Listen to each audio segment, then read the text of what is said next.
Hello guys, welcome to zero to hero physics series. अगर तुमने इस वीडियो को क्लिक किया है तो मोस्ट प्रोबेबली तुम्हारा ये चैप्टर छूटा हुआ है और अब तुम्हारे दिमाग में ये चल रहा है कि इतना बड़ा चैप्टर इतने कम टाइम में हम कर भी सकते हैं या नहीं, या फिर हमें इसे कम्प्लीटली छोड़ देना चाहिए।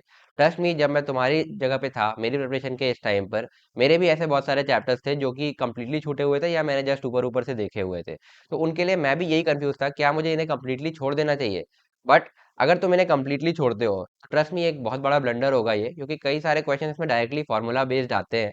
और तुम 60 मिनट्स के अंदर इस चैप्टर को इतना मास्टर कर सकते हो कि तुम मोर देन 80-90% क्वेश्चन इस चैप्टर के अटेम्प्ट कर पाओगे।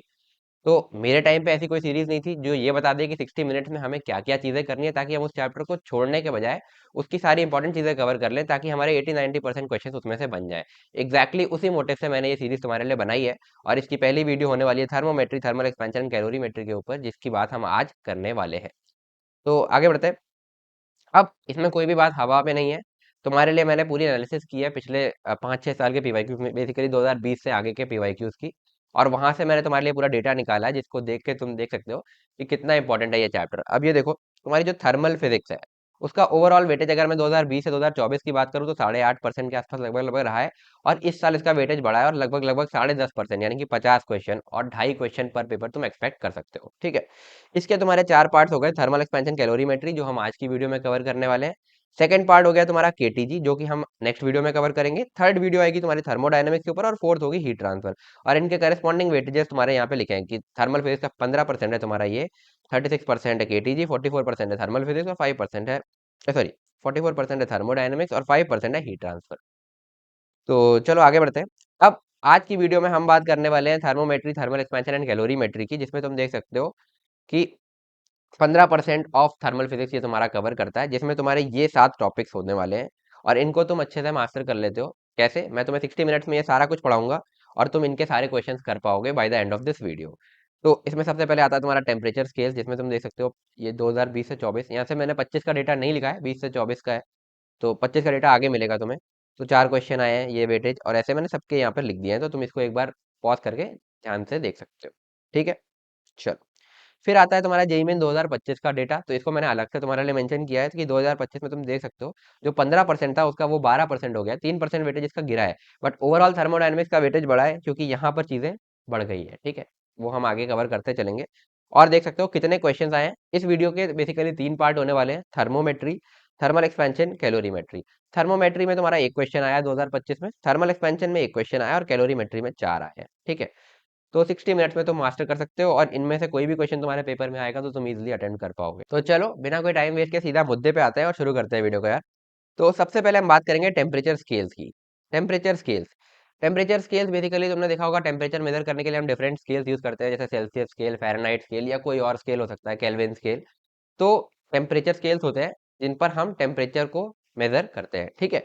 अब इसमें क्वेश्चंस किस पर बनते हैं कि तुम्हें कोई नया हाइपोथेटिकल स्केल दे देगा, है ना, और उस पर तुम्हें कुछ रीडिंग दे देगा, फिर तुमसे पूछेगा इसकी करस्पॉन्डिंग सेल्सियस रेटिंग बताओ या इसकी करस्पॉन्डिंग फ़ारेनहाइट रेटिंग बताओ। तो तुम्हें हर टेम्परेचर स्केल्स के लिए एक चीज ध्यान रखनी है कि कोई भी टेम्परेचर स्केल है उस पर जो भी रीडिंग आ रही है, reading minus LFP upon UFP minus LFP constant होगा।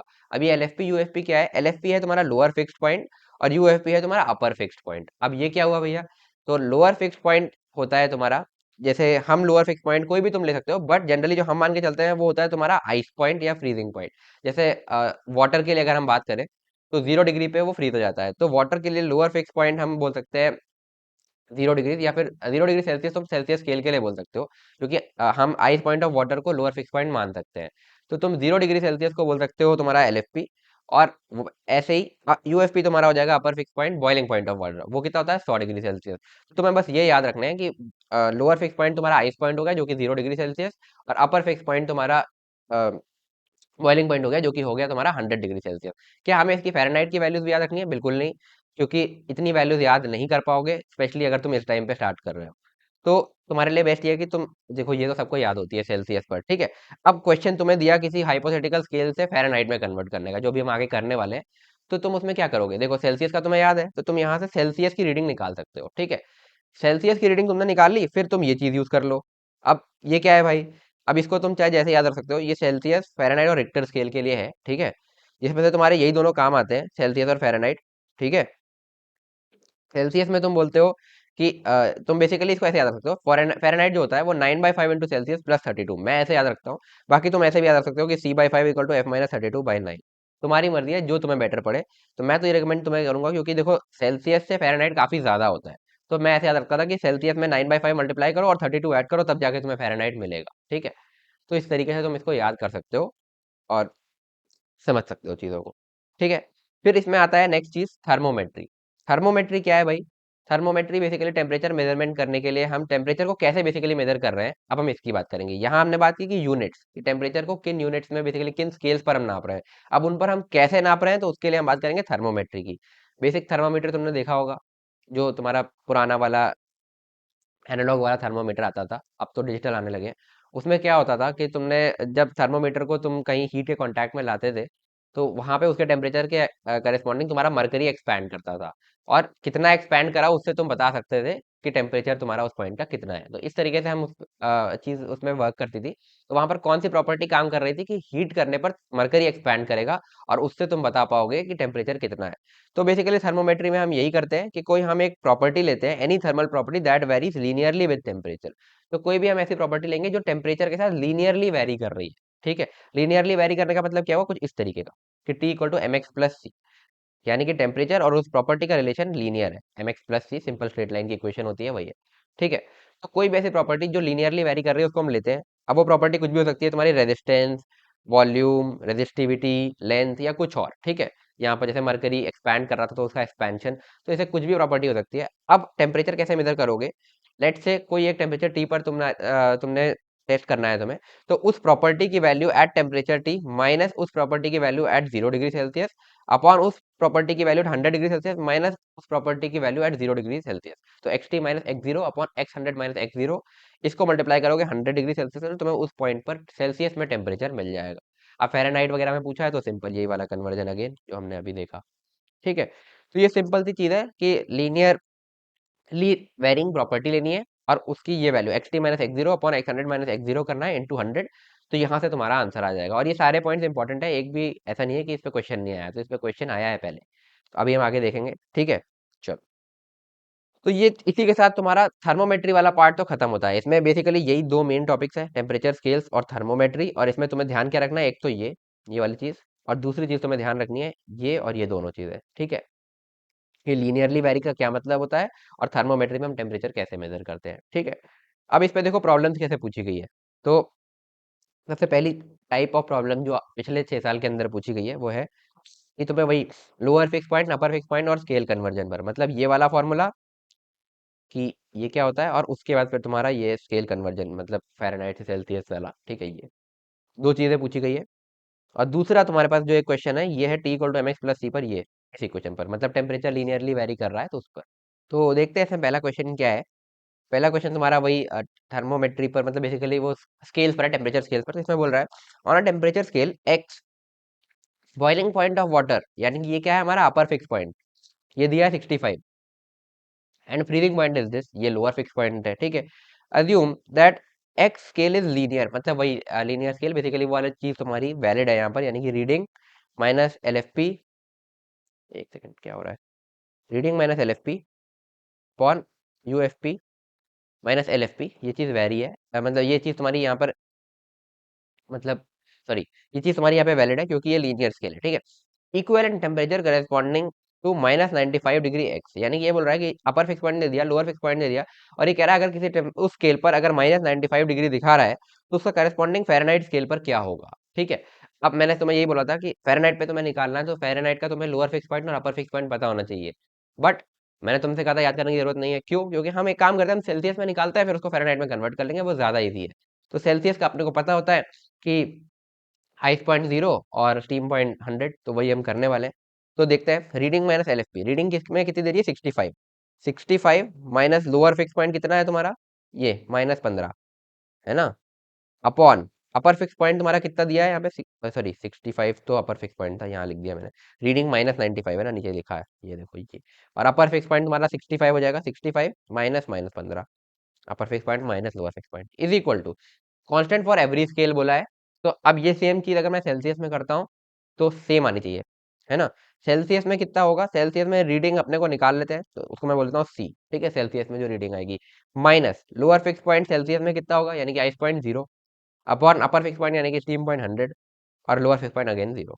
ये हो गया, यहाँ से हमें सी की वैल्यू निकाल सकते हैं, यानी कि सेल्सियस में करस्पॉन्डिंग रेटिंग क्या होगी अगर इस स्केल पे -95 है। तो चलो कैलकुलेट करते हैं। तो हम क्या करेंगे, यहाँ से ध्यान से देखो, -95 प्लस 15 यानी कि बनेगा -80, ठीक है, -95 प्लस 15 -80 अपॉन, नीचे बनेगा 65, माइनस माइनस का प्लस हो जाएगा, प्लस 15 यानी कि 80। तो ये बनेगा अपना -80 upon 80 is equal to C/100, ठीक है। तो ये बन जाएगा -1, तो यहाँ से सी की वैल्यू आएगी -100, यानी कि सेल्सियस स्केल पर तो -100 है, बट क्या ये हमारा आंसर है, नहीं। अब हम इसको फ़ारेनहाइट में कन्वर्ट कर लेते हैं। तो फ़ारेनहाइट क्या होता है, 9/5 इंटू सेल्सियस प्लस 32, यानी कि हम बोलेंगे 9/5 इंटू -100 प्लस 32। तो ये जाएगा 5 से 20, तो -9 इंटू 20 यानी कि -180 प्लस 32, और -180 प्लस 32 कितना बन जाएगा तुम्हारा, -148। तो इसका आंसर होना चाहिए -148 डिग्री फ़ारेनहाइट। तो ये आंसर तुम्हारा करेक्ट हो जाएगा। बस ऐसे ही सिंपल सिंपल क्वेश्चन आता है। आप सोचो तुम ये चैप्टर छोड़ के जाते, अगर तुम्हें बस ये चीज़ पता है और सेल्सियस फ़ारेनहाइट का कन्वर्जन पता है, तो तुम्हारे 4 नंबर पक्के हो गए यहाँ पर, वरना ये छूट जाता। आगे बढ़ते हैं यार। अब आते हैं अपने नेक्स्ट क्वेश्चन पर। तो मैंने इस सीरीज में तुम्हारे लिए हर टाइप का एक क्वेश्चन कवर किया है, मतलब जितने भी टाइप ऑफ प्रॉब्लम आज तक पूछे हैं ना 2020 से लेके अभी तक, वो सारे का मैंने तुम्हें एक एक कवर किया है। और तुम्हें अगर इसके अलावा बाकी के सारे पीवाईक्यूज भी चाहिए, तो तुम कमेंट कर देना कि पीवाईक्यूज। तो अगर ठीक ठाक कमेंट्स होंगे मैं तुम्हें टेलीग्राम ग्रुप पे शेयर कर दूंगा, और ये पीडीएफ तो तुम्हें टेलीग्राम ग्रुप पे मिल ही जाएगा, सॉरी टेलीग्राम चैनल पे मिल ही जाएगा, लिंक डिस्क्रिप्शन में, वहां से जाके ज्वाइन कर लेना, ठीक है। चलो, the resistance of the platinum wire of a platinum resistance thermometer at the ice point and steam point। अब देखो यहाँ पे बोल रहा है एक रेजिस्टेंस दिया हुआ है, platinum wire of platinum resistance thermometer, platinum resistance thermometer है जिसका रेजिस्टेंस दिया है, एट आइस पॉइंट होगा 8 ओम और स्टीम पॉइंट होगा 10 ओम। तो बेसिकली रेजिस्टेंस यहाँ पर एक ऐसी प्रॉपर्टी है जो कि लीनियरली वेरी करती है विद टेम्परेचर। ये बोल रहा है कि एट आइस पॉइंट यानी कि 0 डिग्री सेल्सियस पर रेजिस्टेंस कितना दिया है इसने, 8 ओम, और एट स्टीम पॉइंट यानी कि 100 डिग्री सेल्सियस पर इसने कितना दिया है, 10 ओम, ठीक है। और इसने बोला है कि after inserting a hot bath of temperature 400 degree Celsius the resistance of platinum wire is. तो ये पूछ रहा है 400 डिग्री सेल्सियस पर कितना होगा। तो अपने को सीधा याद आना चाहिए कि temperature is equal to MR+C, यानी कि टेम्परेचर लीनियरली वेरी करता है विद टेम्परेचर, बस इतनी चीज तुम्हें पता होनी चाहिए। अब यहाँ से पुट करते हैं, पहले ये वाली वैल्यूज पुट करो। तो हम लिखेंगे 0 = 8m+c, क्योंकि आर की वैल्यू 8 दी हुई है, ठीक है। फिर ये वाली पुट करोगे तो बोलोगे 100 = 10m+c। अब क्या करें हम, एक काम करो, इसमें से इसको सब्ट्रैक्ट कर दो, तो अपने को मिलेगा 100 = 10m - 8m हो जाएगा 2m, और सी कट जाएगा, तो ये आएगा। यहाँ से m की वैल्यू आ गई 50, बहुत बढ़िया, m की वैल्यू 50 आ गई, ठीक है। अब इस 50 को एक काम करता हूँ, इसमें पुट करता हूँ, तो मैं बोलूंगा 0 = 50 × 8 कितना हो जाएगा भाई, 400 प्लस सी। तो यहाँ से सी की वैल्यू कितनी आई भाई, -400। तो अपने को अब ये इक्वेशन मिल गई कि T बराबर MR+C था, है ना। तो अपन ने निकाला T is equal to, M की वैल्यू कितनी है 50, 50R -400, C की वैल्यू -400, ठीक है। अब अपने को पूछा है कि जब टेम्परेचर 400 है तो रेजिस्टेंस की वैल्यू बताओ। पुट कर देते हैं इसी में, 400 इज इक्वल टू 50R -400। तो यहाँ से आएगा 50R इज इक्वल टू 400 + 400 800 हो जाएगा उधर जाके, और R की वैल्यू आएगी 800/50, यानी कि 5 16, तो 16 × 5 = 80 होता है, तो 16 आ जाएगी। तो आर की वैल्यू आई 16 ओम, ऑप्शन बी करेक्ट हो जाएगा। सिंपल चीज। अब देखो कितना टाइम लगा, तो ऑलमोस्ट 10 मिनट के अंदर हमने ये चीज कर ली है, ठीक है। तो ये तुम अगर पढ़ लेते तो तुम्हारे ये 4 नंबर का क्वेश्चन तुम्हारा ये भी सिक्योर हो गया, ठीक है। चलो आगे बढ़ते हैं भाई। अब आते हैं अपने अगले टॉपिक पर, जो कि है थर्मल एक्सपेंशन। तो यार अब बात करते हैं थर्मल एक्सपेंशन की। तो थर्मल एक्सपेंशन क्या होता है, बेसिकली ये मेटल्स में देखा जाता है, ठीक है, कि अगर तुम किसी चीज को हीट कर रहे हो ना, तो उसकी लेंथ ब्रेड्थ, बेसिकली उसकी लेंथ या एरिया या वॉल्यूम डिपेंड करता है, वो लीनियर केवल लेंथ पर मास डिस्ट्रीब्यूटेड है तो उसकी लेंथ बढ़ेगी। ऐसे शीट टाइप का है तो उसका पूरा एरिया बढ़ेगा, और ऐसा कुछ वॉल्यूम टाइप का है तो उसका वॉल्यूम बढ़ेगा। बेसिकली टेम्परेचर बढ़ाने पर उसकी लेंथ इंक्रीज कर रही है, या फिर एरिया इंक्रीज कर रहा है, या फिर कह सकते हो वॉल्यूम इंक्रीज कर रहा है। बेसिकली उसका डायमेंशन इंक्रीज कर रहा है, वो फैल रहा है लेंथ बढ़ाने पर, सॉरी टेम्परेचर बढ़ाने पर। तो लेट्स से अपने पास एक ये रॉड थी जिसकी लेंथ थी L0 और टेम्परेचर था T0। तो हमने उसका टेम्परेचर बढ़ाया, और टेम्परेचर बढ़ा के हमने कर दिया, तो उसकी लेंथ हो गई L। तो जाहिर सी बात है ये L जो है L0 से ज्यादा है, ठीक है। अब ये कितना ज्यादा है ये हम कैलकुलेट कर सकते हैं, ठीक है। तो ये देखो L की वैल्यू जो तुम्हारी आएगी वो आएगी L0 × 1 + α ΔT।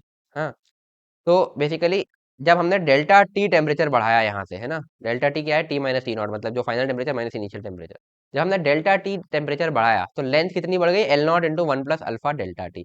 यानी कि इसको तुम ऐसे भी बोल सकते हो, ध्यान से देखना, इसको मैं अगर ऐसे लिख दूं, L not plus L naught alpha delta, ठीक है। तो बेसिकली पहले एल नॉट थी, अब L not plus L naught alpha delta T हो गई, जो कि यहाँ पर लिखा है। तो ये हो जाएगी तुम्हारी चेंज इन लेंथ। तो चेंज इन लेंथ कितनी होगी, L naught alpha delta T, ठीक है। सिंपल सी चीज है। अब तुम बोलोगे भैया ये अल्फा क्या है, अल्फा है तुम्हारा कोएफिशिएंट ऑफ लीनियर एक्सपेंशन, इसको हम बोलते हैं कोएफिशिएंट ऑफ लीनियर एक्सपेंशन। और ये तुम्हें प्रॉब्लम में दिया होगा, जिस भी चीज का एक्सपेंशन पूछेगा उसका अल्फा तुम्हें प्रॉब्लम में गिवन होगा, ठीक है।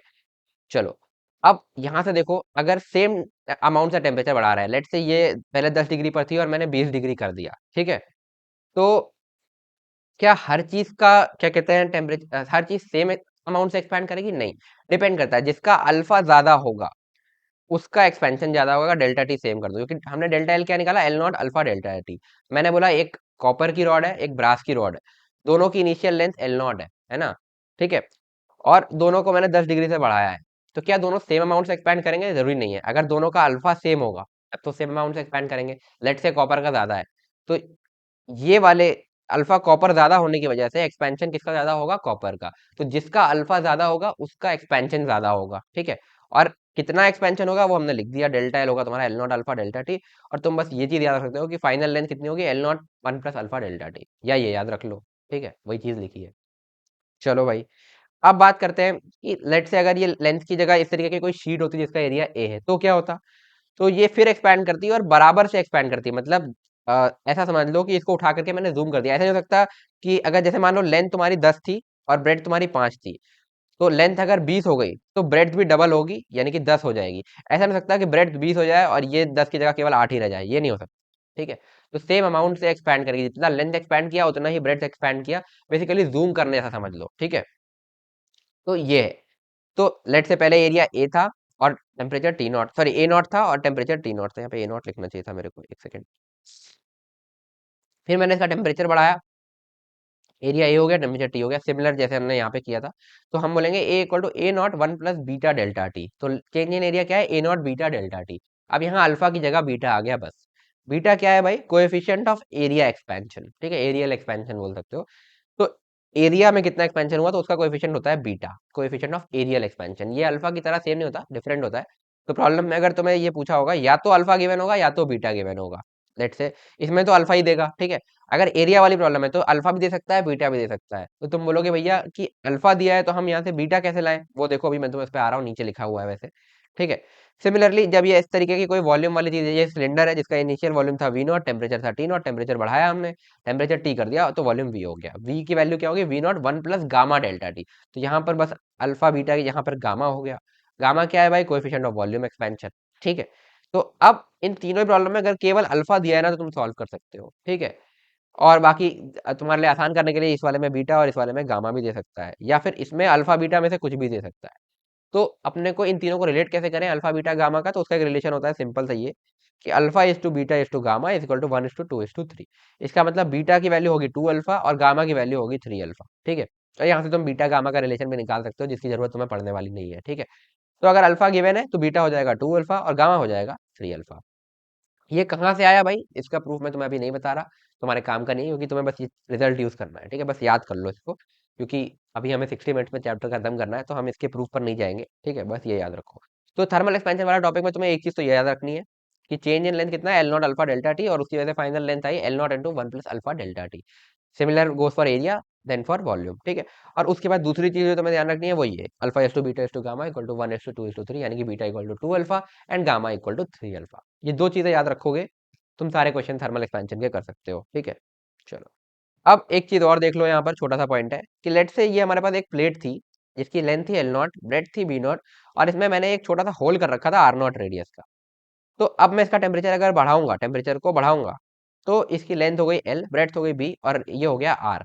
तो अब बहुत लोगों को ये डाउट होता है कि भैया जब हम बढ़ा रहे हैं, एक्सपेंशन हो रहा है, तो ये सर्कल जो है ना ये और छोटा होना चाहिए। ऐसा नहीं होता है, ठीक है। और ऐसा भी नहीं कि ये सेम साइज का रह जाएगा। तो जैसे लेंथ बढ़ रही है, जैसे ब्रेड्थ बढ़ रही है, उसी रेशियो से ये रेडियस भी बढ़ेगा, यानी कि ये जो खालीपन है ना ये भी उसी हिसाब से बढ़ेगा, ठीक है। क्योंकि इसी को बोलते हैं फोटोग्राफिक एक्सपेंशन, यानी कि बस यही समझो कि हमने उसको उठा करके जूम कर दिया है, बस इतना याद रखो कि जूम कर दिया है। तो जूम करते हो तो ये भाई होल भी तो जूम हो गया ना, तो ये भी बड़ा हो जाएगा, ठीक है। तो ये चीज तुम्हें ध्यान रखनी है। तो जिस रेशियो से लेंथ बढ़ा, उसी रेशियो से ब्रेड्थ बढ़ा, उसी रेशियो से रेडियस बढ़ा, वही यहाँ से तुम लिख सकते हो L equal to L not one plus alpha delta T, B equal to B nought one plus alpha delta T, और R equal to are not one plus alpha delta T. अब तुम बोलोगे भैया कि ठीक है, अल्फा तो इस मटेरियल का है ना, जिस मटेरियल का ये बना है, और बीच में तो ये हवा है, तो हमने ये कैसे लिख दिया r equal to are not one plus alpha delta T. तो ये चीज याद रखो कि फोटोग्राफिक एक्सपेंशन इसी को बोलते हैं कि सेम अमाउंट से बढ़ेगा, इसलिए भले यहाँ पर एयर है, तुम इसको इस तरीके से मानोगे कि r equal to are not one plus alpha जो भी इस मटेरियल का है इंटू डेल्टा टी, उस हिसाब से ये बढ़ेगा। छोटा सा पॉइंट है, ये भी याद रखो। तो ये 3 पॉइंट्स तुम्हें ध्यान रखने हैं इसमें, एक ये और तीसरा ये। चलो भाई, अब देखते हैं इसमें किस तरह की प्रॉब्लम पूछी जाती है थर्मल एक्सपेंशन के अंदर। पहली प्रॉब्लम सिंपल है, ये देख सकते हो कि इसमें क्या बोला है, ये जो l equal to L not one plus alpha delta T है, ये सिंपल सी इक्वेशन में डायरेक्ट पूछ लिया है कि कितना एक्सपेंशन होगा, ठीक है। सेकेंड टाइप ऑफ प्रॉब्लम है तुम्हारा ये, जिसमें तुमसे ऐसा पूछा है कि दो रॉड्स हैं, एल वन लेंथ की एक है जिसका coefficient of linear expansion alpha one है, दूसरी है एल टू जिसका अल्फा टू है, और ये दोनों ऐसे एंड टू एंड हमने चिपका दिए और टेम्परेचर बढ़ा रहे हैं। इस पूरी रॉड का इफेक्टिव अल्फा कितना होगा, तो इसको भी हम देखने वाले हैं, ठीक है। वैसे इतने अच्छे क्वेश्चन अब जेईई मेन पूछता नहीं है, ये 2020 का क्वेश्चन है। और फिर तीसरा तुम्हारा ये है कि alpha is to beta equal to gamma, sorry alpha is to beta is to gamma equal to one is to two is to three, जो मैंने तुम्हें रेशियो वाली चीज बताई, उसका यूज आएगा इस प्रॉब्लम में। तो ये 3 तरह की प्रॉब्लम ये बेसिकली पूछता है, तो अब हम एक एक करके इनको देखने वाले हैं। तो आ जाते हैं पहली प्रॉब्लम के ऊपर, जो कि है तुम्हारी जेई मेन 2022 से। तो देखते हैं इसको। इसमें बोल रहा है at what temperature a gold ring of diameter 6.230 centimetre B heated so that it can be fitted on a wooden bangle of this diameter. और ये दोनों ही डायमीटर 27 डिग्री पर मेजर किए गए हैं, यानी कि गोल्ड रिंग है उसका हमें डायमीटर बढ़ाना है, और डायमीटर ऐसा हो जाए कि जस्ट इस पर फिट हो जाए, यानी कि इसी के बराबर हो जाए डायमीटर। जब इसके बराबर हो जाएगा तो उसके लिए हमें कितना टेम्परेचर बढ़ाना पड़ेगा, क्योंकि साइज हम टेम्परेचर बढ़ा करके ही बढ़ाएंगे। तो कितना बढ़ा दें कि हमारा ये काम हो जाए, इसके ऊपर ये फिट हो जाए। तो हमें फाइनल कितना करना है, एल फाइनल जो कि हमारा होना चाहिए 6.241, और एल नॉट कितना है हमारा 6.230। तो वो तो समझ ही सकते हो ना कि जैसे डायमीटर बढ़ेगा वैसे रेडियस बढ़ेगा, ठीक है। तो डायमीटर ये रहा डी, ठीक है, इस तरीके से, या इसको एल बोल देता हूँ अभी मैं, क्योंकि यहाँ पर मैंने एल नॉट और एल लिख लिया, ठीक है। चलो, तो हमें बोला है कि हमें 6.241 करना है, is equal to L naught यानी कि 6.230, one plus alpha delta T होता है, वन प्लस अल्फा कितना दिया है, ये रहा 1.4 into ten power minus five, और डेल्टा टी कितना है, यही तुमसे पूछा है कि एट व्हाट टेम्परेचर जो है ये बराबर अपना काम हो जाएगा। तो डेल्टा टी अपने को निकालना है बेसिकली। चलो करते हैं सॉल्व इसको। तो यहाँ से तुम कह सकते हो, हाँ ठीक है, चलो 6.241 minus 6.230 is equal to 1.4 into 6.230 into ten power minus five delta t. Delta t की वैल्यू आएगी, यहाँ से इनको करोगे तो आ जाएगा 0.011 पॉन 1.4 इंटू 6.23, है ना, और ऊपर आ जाएगा 10 टू द पावर 5, है ना। तो अब इसको जल्दी से सॉल्व करते हैं, जल्दी से कैसे करें भाई, देखना ध्यान से। पॉइंट तो ये हटा देता हूँ, सारे हट गए, ठीक है, क्योंकि इधर तीन इधर दो और एक, ठीक है, ये हट गए। अब इसको जल्दी से कैसे सॉल्व करें, इसको ऐसा करते हैं, 11 1 2 3 4 5 अपॉन 14 इंटू 62 कर लेते हैं, ठीक है। थोड़ा सा उस थ्री को 14 इंटू 620 कर लेते हैं, तो उसको निगलेक्ट कर देंगे, ठीक है। तो 620 इंटू 14 कर लेते हैं, तो 400 4 2 8 4 6 24, और फिर आ जाएगा 0 2 6, ये हो जाएगा 0 8, 4 और 2 हो जाएगा तुम्हारा यहाँ पे 6, ठीक है, और 6 और 2 हो जाएगा 8, तो ये हो जाएगा अपॉन 8680, ठीक है, एक जीरो से एक जीरो काट दिया। तो अपना आंसर लगभग लगभग आएगा 868 को मैं 870 मान ले रहा हूँ, ठीक है, 870 डिवाइडेड बाई 11,000, 11 सॉरी 11 और 4 जीरो। तो ये लगभग लगभग किसके आसपास जा रहा है, देखना ध्यान से। पहले तो 1 से जाएगा 870, ठीक है, ये गया, तो 870 और 1100, तो 10 में से जीरो गया, जीरो में से जीरो गया जीरो, 10 में से 7 गया 3, और 10 में से 8 गया 230 आ जाएगा यहाँ से।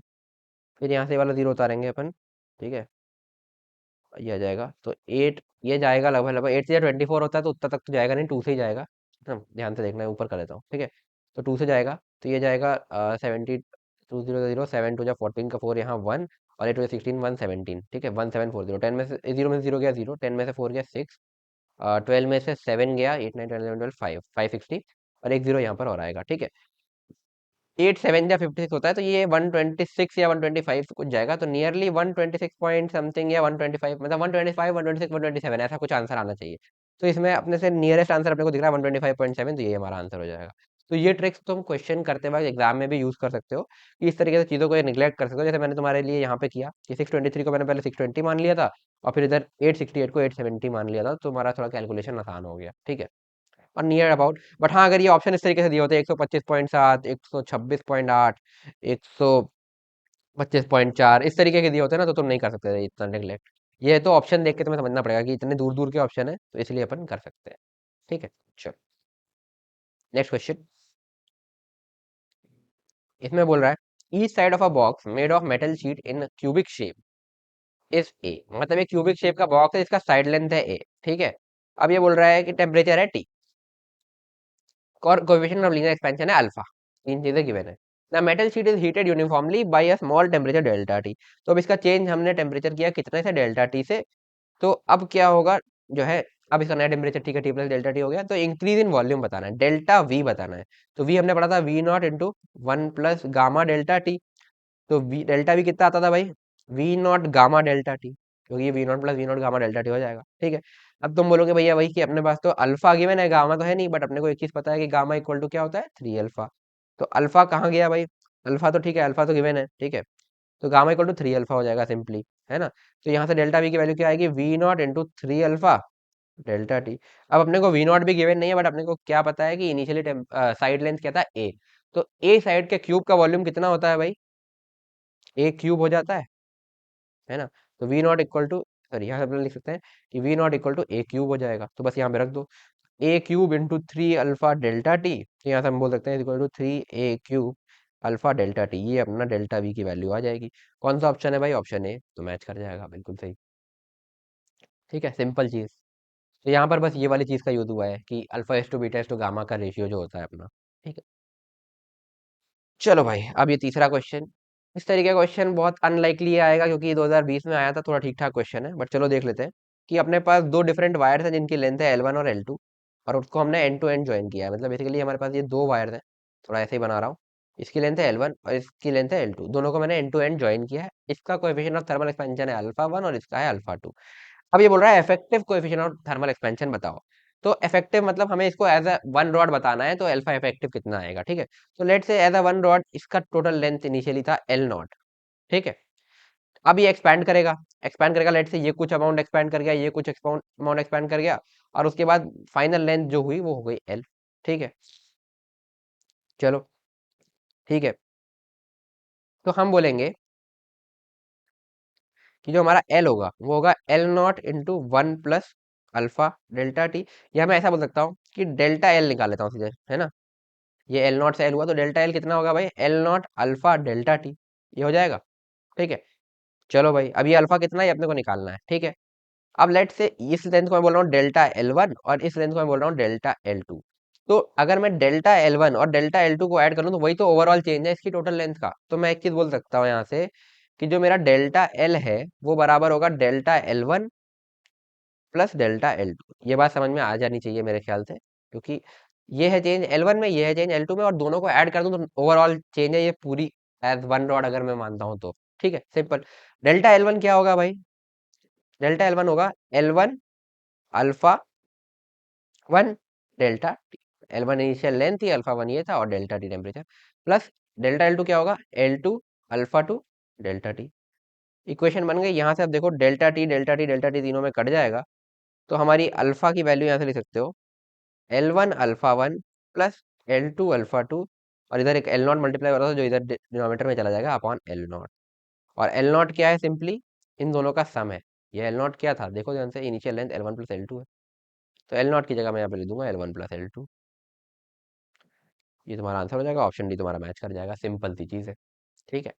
तो ये क्वेश्चन ऐसी कुछ नई चीज आ सकती है, बट अपने को बेसिक कॉन्सेप्ट पता हो और थोड़ा दिमाग लगा लो कि भाई जितना ये एक्सपेंड करेगा और जितना ये एक्सपेंड करेगा, दोनों को ऐड कर दूं तो टोटल रॉड का एक्सपेंशन आ जाएगा, और यही इक्वेशन बन जाएगी, और यहाँ से तुम इसको इजिली सॉल्व कर लोगे, ठीक है भाई। चलो, आगे बढ़ते हैं और आते हैं अपने अगले टॉपिक के ऊपर। तो अगला जो टॉपिक है तुम्हारा वो है बाय मेटेलिक स्ट्रिप। और इसको मैं थोड़ा जल्दी में पढ़ाऊंगा क्योंकि इसमें मुश्किल से 2-3 क्वेश्चन आए हैं पूरे इतने टाइम में। तो इसकी चांसेस बहुत कम है आने की। इसका बेसिक कॉन्सेप्ट भी समझ लेते हो, ये सारी चीजें इग्नोर भी करते हो तो भी तुम्हारा काम हो जाएगा, ठीक है। तो जल्दी से पढ़ा के मैं तुम्हें आगे बढ़ूंगा ताकि हम आगे हाई वेटेज वाली चीजों को जल्दी जल्दी कर पाए, ठीक है।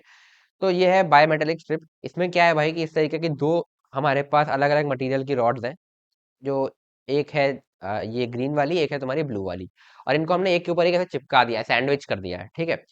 अब क्या है कि इसका कोएफिशिएंट ऑफ थर्मल एक्सपेंशन है अल्फा 1 और इसका है अल्फा 2, और लेट से अभी अल्फा 1 ज्यादा है।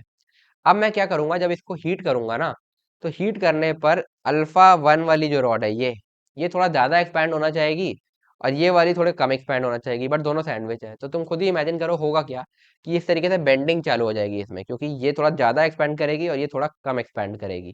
तो बेंडिंग चालू हो जाएगी। तो इस तरीके से बायोमेटेलिक स्ट्रिप को अगर हम हीट करते हैं तो इस तरीके से वो बेंड होती है। क्यों होती है? क्योंकि ये ज्यादा एक्सपैंड करेगी सेम टेम्परेचर चेंज के लिए, ये कम करेगी, तो इस वजह से इस तरीके की बेंडिंग देखने को अपने को मिल सकती है, ठीक है।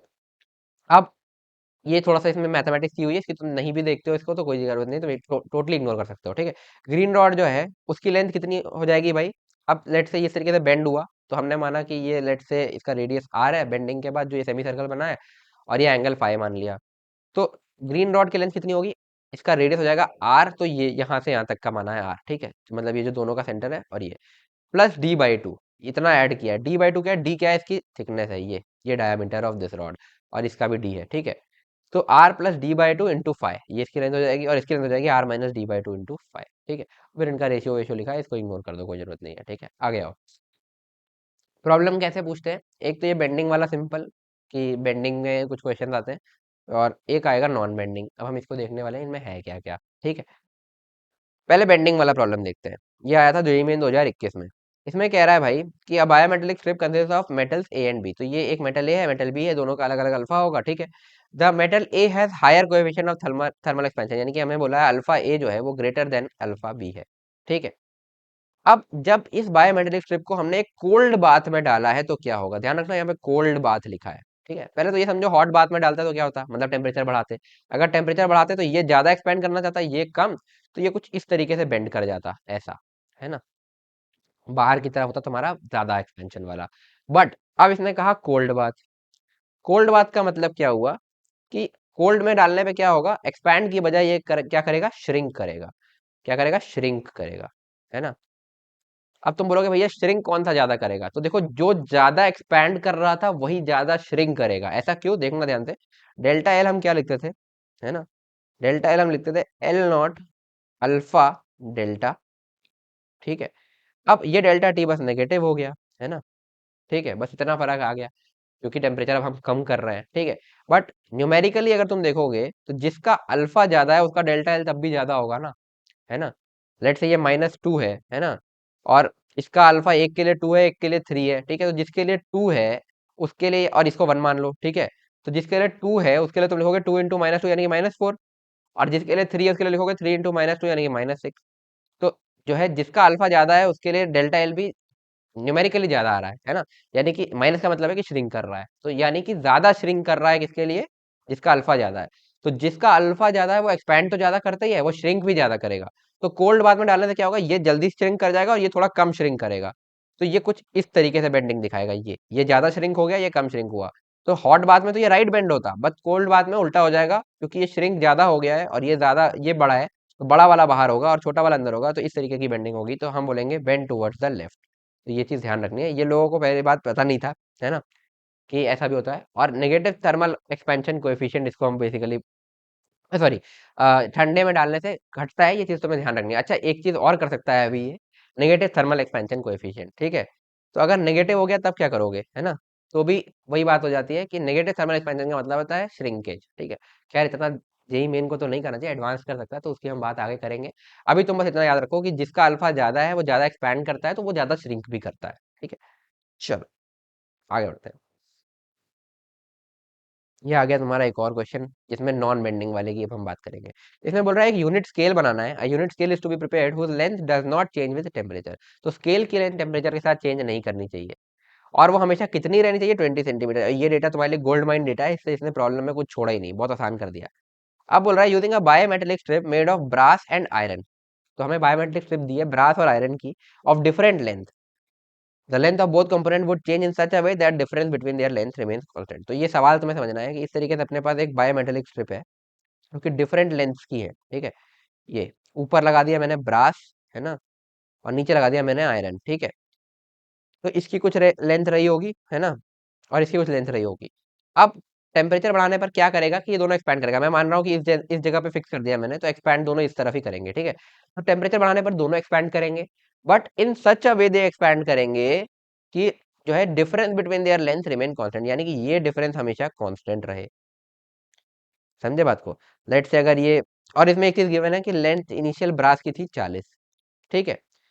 तो ब्रास की थी 40, और इसमें एक चीज और दिया है कि ये जो कांस्टेंट वैल्यू है ना, ये 20 होनी चाहिए, है ना। और हमेशा ये 20 ही रहेगा, यानी कि 40 से अगर ये 45, और एक चीज समझ लो कि अगर ये 40 है ये 20 है, तो इसकी लेंथ भी बता सकते हो 60, ठीक है। अब अगर ये 40 से 45 गया तो ये 65 हो जाएगा, और इनका डिफरेंस हमेशा 20 रहेगा। ये चीज इसमें बोलिए, इस तरीके से ये हमारा स्केल बनेगा, ठीक है। अब इसमें पूछा क्या है, इसमें पूछा है length of brass 40 centimetre, length of iron will भी। साफ साफ दिख रहा है, इसने सब तो बता दिया कि 20 का डिफरेंस होना चाहिए, इनिशियल लेंथ 40 है और ये हमेशा 20 रहेगा, तो इनिशियली ये 60 हो जाएगा। तो सिंपल, इसमें आंसर दे ही दिया था, तो इसका आंसर है 60। ये करवाना क्या चाहते थे, ये बोलना चाहते थे कि जितना एक्सपेंशन ब्रास का होगा, यानी कि delta L of brass should be equal to delta L of iron. But इनसे गलती हो गई कि इनको ये डेटा नहीं देना चाहिए था। अगर तुम ऐसा करते तो डेल्टा एल ब्रास क्या लिखते, एल नॉट है इसका 40, ठीक है, 40 इंटू अल्फा ब्रास गिवन होगा तुम्हारा, कहाँ गया ये रहा, 1.8 इंटू 10⁻⁵ है ना। और delta T should be equal to इसकी इनिशियल लेंथ, लेट से हम बोल देते हैं एल ऑफ आयरन, है ना, और इंटू अल्फा आयरन दिया है यहाँ पे 1.2 इंटू 10⁻⁵ इंटू डेल्टा टी, है ना। जब तुम ऐसा करते तो डेल्टा टी कट जाता, और एल ऑफ आयरन यहाँ से जो तुम्हारा निकल करके आता, वो आता 40 इंटू 1.8 इंटू 10⁻⁵ अपॉन 1.2 इंटू 10⁻⁵। ये दोनों तो कट गया, और ये आ गया 3/2, क्योंकि 6 टू 12, 6 18, और ये करोगे 220, और 20 इंटू 3 60। तो यहाँ से आ जाता तुम्हारा 60। बट अगर ये कांस्टेंट गिवन ही कर दिया इसने, तो इसने बहुत ऑब्वियस कर दिया कि भाई 40 है, कोई ये 20 है, तो ये 60 ही हो जाएगा। तो इस क्वेश्चन में ये भी करने की जरूरत नहीं पड़ती, ठीक है। बट ये कराना यही चाहते थे, इनको ये डेटा नहीं देना चाहिए था, 20 सेंटीमीटर कांस्टेंट कितना है ये ना बताते तो क्वेश्चन थोड़ा ठीक ठाक होता, वरना तो इसमें कुछ बचा ही नहीं, ठीक है। यही है। तो इस तरह के क्वेश्चन ऐसे आते हैं कि ये मतलब दोनों बराबरी से एक्सपैंड कर रहे हैं, तो बस यही करना था तुम्हें, ठीक है। बस इससे ज्यादा बायोमेट्रिक स्ट्रिप में नहीं पूछता है, ठीक है। तो छोटा सा टॉपिक था, अपन ने समझ लिया कि कॉन्सेप्ट क्या है, और अब आगे बढ़ते हैं। सिमिलर स्टोरी है यार इसके साथ भी, एपरेंट एक्सपेंशन ऑफ लिक्विड। इसको मैं छोड़ भी सकता था, बट चलो जल्दी जल्दी बता देता हूँ, ठीक है। एपरेंट एक्सपेंशन ऑफ लिक्विड का कॉन्सेप्ट ये कहता है कि भाई लेट से ये एक बीकर है और इसके अंदर कोई लिक्विड भरा हुआ है।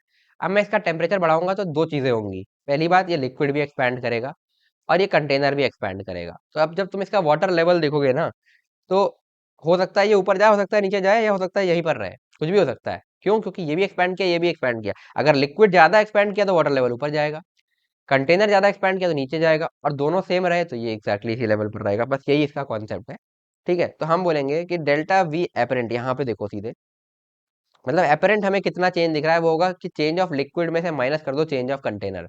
तो जितना लिक्विड बढ़ा, है ना, उससे तो अपना एपरेंट जो है ये बढ़ता हुआ दिखेगा, बट उसमें से माइनस करने पड़ेगा कि कितना कंटेनर बढ़ा। और अगर ये दोनों सेम हो गए तो ये जीरो आ जाएगा, यानी कि कोई भी चेंज नहीं दिखेगा हमें, ठीक है। तो बस यही चीज करना है, delta V apparent equal to delta V liquid minus delta V container. अगर ये टॉपिक नहीं समझ में आ रहा तो तुम बिल्कुल छोड़ सकते हो, कोई दिक्कत नहीं होगी। इस पे सवाल मुश्किल से एक दो आए हैं, ठीक है। तो डेल्टा वी लिक्विड कितना होगा, वी नॉट इसका इनिशियल वॉल्यूम था लेट से, जो हमने बोला था, इंटू गामा ऑफ लिक्विड, इस लिक्विड का अपना कुछ वॉल्यूम एक्सपेंशन कोएफिशिएंट होगा, इंटू डेल्टा टी, माइनस इसका भी हमने वॉल्यूम माना है V naught into gamma container into delta T. तो यहाँ से आएगा वी नॉट, और गामा एल माइनस गामा से अंदर आ गया, बाकी सारा कॉमन, इंटू डेल्टा टी। तो ये गामा एल माइनस गामा सी जो आया, इसको हम बोलते हैं कोएफिशिएंट ऑफ एपरेंट एक्सपेंशन, है ना, apparent coefficient of volume expansion. तो ये हो गया, वही हम सीधे लिख सकते हैं V naught gamma A delta T. तो कभी कभी प्रॉब्लम में तुम्हें सीधे ये टर्म यूज करेगा कि apparent coefficient of volume expansion, तो मतलब उसने उस दोनों फैक्टर को कंसीडर कर लिया है कि लिक्विड बढ़ेगा कंटेनर घटेगा। तो उसके बाद एपरेंट क्या आएगा, वो आएगा gamma L minus gamma C, तो वही यहाँ पे लिखा है V naught gamma A delta T. तो ये आ जाएगा तुम्हारा डेल्टा वी एपरेंट। सिंपल सी चीज़ है, नोट्स भी देख लेते हैं तो तुम्हें समझ में आ जाती है, नहीं समझ में आई तो भी कोई दिक्कत नहीं है। तो ये हो गया। चलो, बस कॉन्सेप्ट पता होना चाहिए कि लिक्विड बढ़ेगा, कंटेनर भी बढ़ेगा। तो उस हिसाब से एपेरेंट बढ़ रहा है या घट रहा है वो डिपेंड करता है कि कौन ज्यादा बढ़ेगा। अगर लिक्विड ज्यादा बढ़ेगा तो बढ़ रहा है वाटर ओवरऑल, और अगर कंटेनर ज्यादा बढ़ेगा तो घट रहा है, और अगर दोनों बराबर है तो सेम सेम रहेगा, वैसे ही। चलो, अब इसमें सिंपल यही एक प्रॉब्लम पूछा गया है, और ये भी 2020 में आया था कि वही बीकर और मरकरी, बीकर में मरकरी डाला है, और जो है वो यही बोल दिया है कि मतलब कि ये एपरेंट कोई भी एक्सपेंशन देखने को नहीं मिल रहा है। तो उसमें कुछ कुछ चीजें पूछी है, एपरेंट नहीं देखने को मिल रहा है मतलब जिस हिसाब से मरकरी लिक्विड बढ़ रहा है उसी हिसाब से कंटेनर बढ़ रहा है। तो वही अपने को करना है। चलो क्वेश्चन देखते हैं ये वाला। इसमें बोल रहा है अब bakelite beaker has volume capacity of 500 cc at 30 degree Celsius. तो एक बैकलाइट का बीकर है जिसका वॉल्यूम कितना है, 500 सीसी, और 30 डिग्री सेल्सियस पर ये रखा है। When it is partially filled with VM volume of mercury, तो इसमें पार्शियली फिल किया है, इसने अलग से दिया है कि ये जो मरकरी का वॉल्यूम है ना ये वीएम है, और कंटेनर का वॉल्यूम कितना है, 500 है, ठीक है। तो एट 30 डिग्री, ये भी 30 डिग्री है ना। It is found that Anfield volume of beaker remains constant at the temperature is varied. Temperature बढ़ाएंगे तो अनफिल्ड वॉल्यूम रिमेन्स कांस्टेंट, यानी कि फील्ड वॉल्यूम में रिमेन्स कांस्टेंट, यानी कि कोई अपेरेंट एक्सपेंशन नहीं आ रहा है, इसका मतलब है ना, सिंपल सी बात लिखी है। चलो, तो ये सेम रहता है। तो हमें बताना है, कुछ इन्फॉर्मेशन दी है कि गामा बीकर ये है, गामा मरकरी है, where gamma is the coefficient of volume, VM कितना होगा। तो हम इसमें साफ साफ कह सकते हैं कि डेल्टा वी ऑफ मरकरी जो होगा, मतलब मरकरी में जो चेंज आ रहा है वो बराबर होगा डेल्टा वी ऑफ बीकर, है ना। तभी तो कोई चेंज नहीं दिख रहा, सेम अमाउंट ऑफ जगह खाली दिख रही, बस ये है। तो डेल्टा वी मरकरी कितना है भाई, हम लिखेंगे इसका इनिशियल वॉल्यूम था वीएम। अल्फा मरकरी कितना है भाई, सॉरी गामा मरकरी क्योंकि वॉल्यूम है, ये रहा। ये हो जाएगा 1.5 इंटू 10⁻⁴, और delta T is equal to gamma beaker की बात, ये डेल्टा वी बीकर की बात करेंगे तो बीकर का इनिशियल वॉल्यूम था 500 इंटू गामा बीकर कितना हो जाएगा, ये रखा है, ये रहा 6 × 10⁻⁶, इंटू आ जाएगा थोड़ा डेल्टा टी। तो ये कर देंगे सिंपली, तो डेल्टा टी से डेल्टा टी कट गया, यहाँ से जब तुम वीएम की वैल्यू आए निकालोगे तो वो आ जाएगी 20 सीसी के बराबर। यही तुम्हारा आंसर हो जाएगा, तो आंसर है 20। सिंपल, ठीक है। चलो, आगे बढ़ते हैं, छोटा सा टॉपिक था, हो गया। अब इस चैप्टर के लास्ट टॉपिक पर आते हैं, मतलब थर्मल एक्सपेंशन के, फिर इसके बाद कैलोरीमेट्री बचेगा। ये है थर्मल स्ट्रेस। थर्मल स्ट्रेस क्या होता है कि लेट से ये इस तरीके से दो वॉल्स के बीच में एक रॉड फंसी हुई थी, इसकी लेंथ जस्ट बराबर थी इसके, ठीक है। इसकी लेंथ थी L0, coefficient of thermal expansion alpha, और टेम्परेचर था T0। अब हम इसका टेम्परेचर बढ़ाएंगे। तो वैसे तो टेम्परेचर बढ़ाने पर क्या होना चाहिए था कि इसकी लेंथ को एक्सपेंड करना चाहिए था, बट अब इसको रोकने के लिए यहाँ पर एक दीवार है। तो होगा क्या, लेंथ इंक्रीज होना चाहिए था, बट ड्यू टू कंस्ट्रेंट नहीं हो पाएगा, है ना। और इसकी वजह से स्ट्रेस डेवलप होगा, मतलब ये इंक्रीज होना चाहिए था बट नहीं हो पा रहा है। इसकी वजह से क्या होगा, यहाँ से फोर्स लगना चालू होगा इस पर वॉल से, और ये फोर्स जैसे जैसे टेम्परेचर बढ़ाओगे बढ़ता जाएगा। क्यों, क्योंकि टेम्परेचर बढ़ाने के साथ उसका डेल्टा एल जितना उसको बढ़ना चाहिए था वो ज्यादा होता जा रहा है, बट वो बेचारा बढ़ नहीं पा रहा है क्योंकि उसको वॉल्स के बीच में हमने फिक्स कर रखा है, कंस्ट्रेंट कर रखा है। तो टेम्परेचर बढ़ाने पर यहाँ पर एक्सपेंशन होना चाहिए था बट नहीं हो रहा, और उसकी वजह से इस तरीके की चीज हो रही है और इस पर फोर्स लग रही है। तो स्ट्रेस क्या होता है, इसी फोर्स को इसके क्रॉस सेक्शन एरिया से डिवाइड कर दो, फोर्स पर यूनिट एरिया। तो वही होता है तुम्हारा स्ट्रेस, जो कि यहाँ पर लिखा है कि स्ट्रेस होता है क्या, force per unit area. Force upon इसका क्रॉस सेक्शन से डिवाइड कर दो तो वो हो जाएगा फोर्स पर यूनिट एरिया, ठीक है। अब देखो, लेट से ये अगर फ्रीली एक्सपैंड करता तो ये कुछ इस तरीके का होता, लेट से यहाँ तक जाता, ठीक है। तो इसको ये डेल्टा एल मिलना चाहिए था, बट ये इसको नहीं मिल पाया और उसकी वजह से यहाँ पर फोर्स आ गया। तो अब क्या हम इस फोर्स को, यानी कि स्ट्रेस को, फोर्स पर यूनिट एरिया को हम कैलकुलेट कर सकते हैं, चलो देखते हैं। उसके लिए हम एक चीज पढ़ते हैं जिसको बोलते हैं यंग्स मॉड्यूलस। अगर तुमने प्रॉपर्टीज ऑफ मैटर पढ़ा है तो तुमने वहां पढ़ा होगा, अदरवाइज मैं तुम्हें यही बता देता हूँ। यंग्स मॉड्यूलस एक क्वांटिटी होती है सिंपल, जिसको हम बोलते हैं स्ट्रेस अपॉन स्ट्रेन, ठीक है। स्ट्रेस तुमने समझ लिया क्या होता है, फोर्स अपॉन एरिया, ठीक है। ये फोर्स जो लग रहा है अपॉन एरिया, तो स्ट्रेस हो गया ये। स्ट्रेन क्या होता है, स्ट्रेन का मतलब है delta L upon L naught, यानी कि जितना लेंथ इसका बढ़ना चाहिए था ये delta L upon L not इसकी इनिशियल लेंथ, तो delta L upon L not होता है स्ट्रेन। तो ये दो चीजें तुम्हें पता होनी चाहिए। और यंग मॉडुलस क्या हो जाएगा, स्ट्रेस अपॉन स्ट्रेन। तो अब मैं यहाँ पे लिख रहा हूँ यंग मॉडुलस हो जाएगा stress F upon A upon delta L by L not. तो इसको मैंने सिंप्लीफाई कर दिया यहाँ पर लाते लाते, तो ये आएगा F equal to Y A alpha delta T. इस तरीके से तुम फोर्स लिख सकते हो। तो क्या तुम्हें याद करना है, बिल्कुल भी नहीं, तुम्हें बस इतना पता होना चाहिए कि थर्मल स्ट्रेस क्या होता है। अगर लेंथ बढ़ा दिया, सॉरी, लेंथ बढ़ना चाहिए था बट वहां पर कुछ कंस्ट्रेंट है उस वजह से नहीं बढ़ पाया, तो वहां पर एक फोर्स लगना चालू होगा। उस फोर्स को तुम एरिया से डिवाइड करोगे तो फोर्स पर यूनिट एरिया वो हो जाएगा वहां का थर्मल स्ट्रेस, ठीक है। फिर थर्मल स्ट्रेन क्या होता है, मतलब अगर डेल्टा एल बढ़ना चाहिए था तो delta L by L not जो इनिशियल लेंथ थी तो वो उस पॉइंट पर थर्मल स्ट्रेन होगा। तो तुम देख रहे हो कि स्ट्रेन भी जैसे जैसे तुम टेम्परेचर बढ़ाओगे, क्योंकि टेम्परेचर बढ़ाओगे तो डेल्टा एल ये और बढ़ता जाएगा और बढ़ता जाएगा, तो स्ट्रेन भी उस हिसाब से बढ़ता जाएगा। ठीक है, अपने को स्ट्रेस पता चल गया, अपने को स्ट्रेन पता चल गया, और तीसरी चीज अपने को ध्यान में रखनी है कि यंग्स मॉडुलस क्या होता है, स्ट्रेस अपॉन स्ट्रेन। बस ये सब फॉर्मूला याद रखने की जरूरत नहीं है। बस ये याद रखो, स्ट्रेस क्या है, force per unit area, strain क्या है, delta L by L not, और यंग मॉडुलस क्या है, स्ट्रेस अपॉन स्ट्रेन। अब इसमें तुमसे क्वेश्चन में कुछ भी पूछेगा तो जनरली ये वाई गिवन होता है। ठीक है, तुमसे स्ट्रेच पूछ सकता है या फिर तुम्हें डेल्टा एल पूछ सकता है, वो अभी तुम प्रॉब्लम में देखोगे, वैसे बहुत ज्यादा प्रॉब्लम इसकी भी नहीं आती है। चल, तो टाइप ऑफ प्रॉब्लम क्या है, एक तो सिंपल ये है कि कॉन्सेप्चुअल, कि वही जो तुम्हें कॉन्सेप्ट बताया कि स्ट्रेस क्यों डेवलप हो रहा है भाई, है ना। दूसरा ये डायरेक्ट कॉन्सेप्ट एप्लीकेशन, तो ये कॉन्सेप्ट डायरेक्टली अप्लाई होगा कि Y equal to stress upon strain होता है। तो दोनों देख लेते हैं अपन। पहला आएगा तुम्हारा ये कॉन्सेप्चुअल प्रॉब्लम। ठीक है, इसमें बोल रहा है कि given below are two statements, one is labelled as assertion, other is reason, assertion reason type, when a rod lying freely is heated, no thermal stress is developed in it. मतलब एक rod ऐसे पड़ी है ना, अब इसको तुमने heat कर दिया, इस पे कोई कंस्ट्रेंट नहीं है, तो ये बस एक्सपैंड करती जाएगी, तो क्या थर्मल स्ट्रेस आएगा, बिल्कुल भी नहीं। तो ये बात एकदम सही है भाई। रीजन क्या दे रहा है इसमें, मतलब दूसरा statement, on heating length of rod increases, तो ये भी बात सही है कि हीटिंग पे लेंथ इंक्रीज करता है। तो ये दोनों बातें अपनी अपनी जगह सही है कि हीटिंग पे रॉड इंक्रीज करेगा। दूसरी चीज ये जो लिखा है कि no thermal stress is developed, क्योंकि फ्रीली पड़ा है। बट क्या इसका रीजन ये है, क्या ये इसका रीजन है, बिल्कुल भी नहीं। रीजन अगर तुम इसका पूछते तो वो ये होता है कि क्योंकि कोई कंस्ट्रेंट नहीं है तो इसलिए स्ट्रेस नहीं बन रहा है। ठीक है, तो दोनों जगह दोनों बातें अपनी जगह सही है, बट दूसरी रीजन जो है वो असर्शन का रीजन नहीं है। तो अपना स्टेटमेंट कौन सा सही होगा, ऑप्शन सी सही होगा, both A and B are true but R is not the correct explanation of it. ठीक है, सिंपल चीज। आओ, नेक्स्ट क्वेश्चन एप्लीकेशन वाला। इसमें बोल रहा है steel rod of length 1 metre and cross sectional area this, तो ये है लेंथ एल नॉट इनिशियली, और ये है क्रॉस सेक्शनल एरिया ए। ठीक है, is heated from 0 degree to 200 degree without being allowed to extend of bend, मतलब constraint लगा दिया, वो उसको एक्सटेंड नहीं होने देंगे। तो कंप्रेसिव टेंशन इसमें कितना बना, कंप्रेसिव टेंशन लिख दिया है, बेसिकली वही तुमसे पूछ रहा है कि फोर्स कितना लगा, है ना। बेसिकली यहाँ पर जो ये फोर्स लगेगा इसी को ये कंप्रेसिव टेंशन बोल रहा है, ये अपने को निकालना है। इसमें कुछ चीजें दी हैं, यंग मॉड्यूलस दिया है, अल्फा दिया है। ठीक है, तो वाई जो होता है वो होता है स्ट्रेस अपॉन स्ट्रेन, है ना। चलो, स्ट्रेस क्या है, एफ बाई ए, और स्ट्रेन क्या है, delta L by L not. Values रखते हैं, फोर्स अपने को निकालना है, वैसे के रहने दो। वाई की वैल्यू पहले इधर लिख देते हैं, वाई कितना है, एक मिनट सॉरी, वाई गिवन है 2 × 10⁻11 इज इक्वल टू, फोर्स कितना है भाई, यही अपने को निकालना है, अपॉन एरिया तो गिवन है यहाँ पर 10⁻⁻⁴ upon delta L by L not. Delta L, है ना, डेल्टा एल कितना होता है भाई, L naught alpha delta T. अगर डेल्टा टी टेम्परेचर बढ़ाते तो जो डेल्टा एल नॉट आता है वो होता है l naught alpha delta T, divide करते हैं एल नॉट से, एल नॉट कट गया, है ना।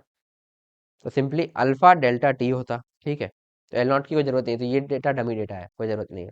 ठीक है, चलो, ये आ गया। तो यहाँ से अपन लिख सकते हैं कि एफ बराबर 2 × 10⁻⁻11 इंटू अल्फा डेल्टा टी, ये इधर ऊपर जाएगा। अल्फा की वैल्यू रख देता हूँ यहाँ से, कितनी गिवन है भाई, 10⁻⁵ गिवन है।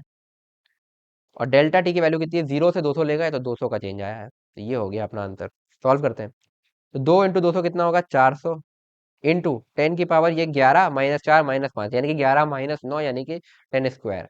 तो ये आ जाएगा 400 × 10 स्क्वायर। यहाँ पर पूछा कितना है कि डैश इंटू 10⁻⁴, तो हम इसको ऐसे भी लिख सकते हैं कि 4 × 10⁻⁴, यही चीज। तो आंसर तुम्हारा क्या हो जाएगा यहाँ पर, 4 तुम्हारा आंसर हो जाएगा, सिंपल। ठीक है, चलो भाई, अब आते हैं इस वीडियो के लास्ट और सबसे इंपॉर्टेंट पार्ट पर, जो कि इस वीडियो का भी 50% होना चाहिए अकॉर्डिंग टू वेटेज, कैलोरीमेट्री। तो इससे 4 सवाल आए हैं तुम्हारे इस लेटेस्ट साल में। ठीक है, तो कितने पेपर होते हैं भाई, ऑलमोस्ट, है ना, ऑलमोस्ट 16 से कम ही होते हैं वैसे, 8 8 मान लो दोनों में, तो 16 पेपर में से तुम्हारा क्या कहते हैं, 4 में ये आया है, मतलब 4 पेपर्स में ये आया होगा बेसिकली। तो हर चौथे पेपर में आया है बेसिकली, तो ये थोड़ा इंपॉर्टेंट है, देख लेते हैं एक बार।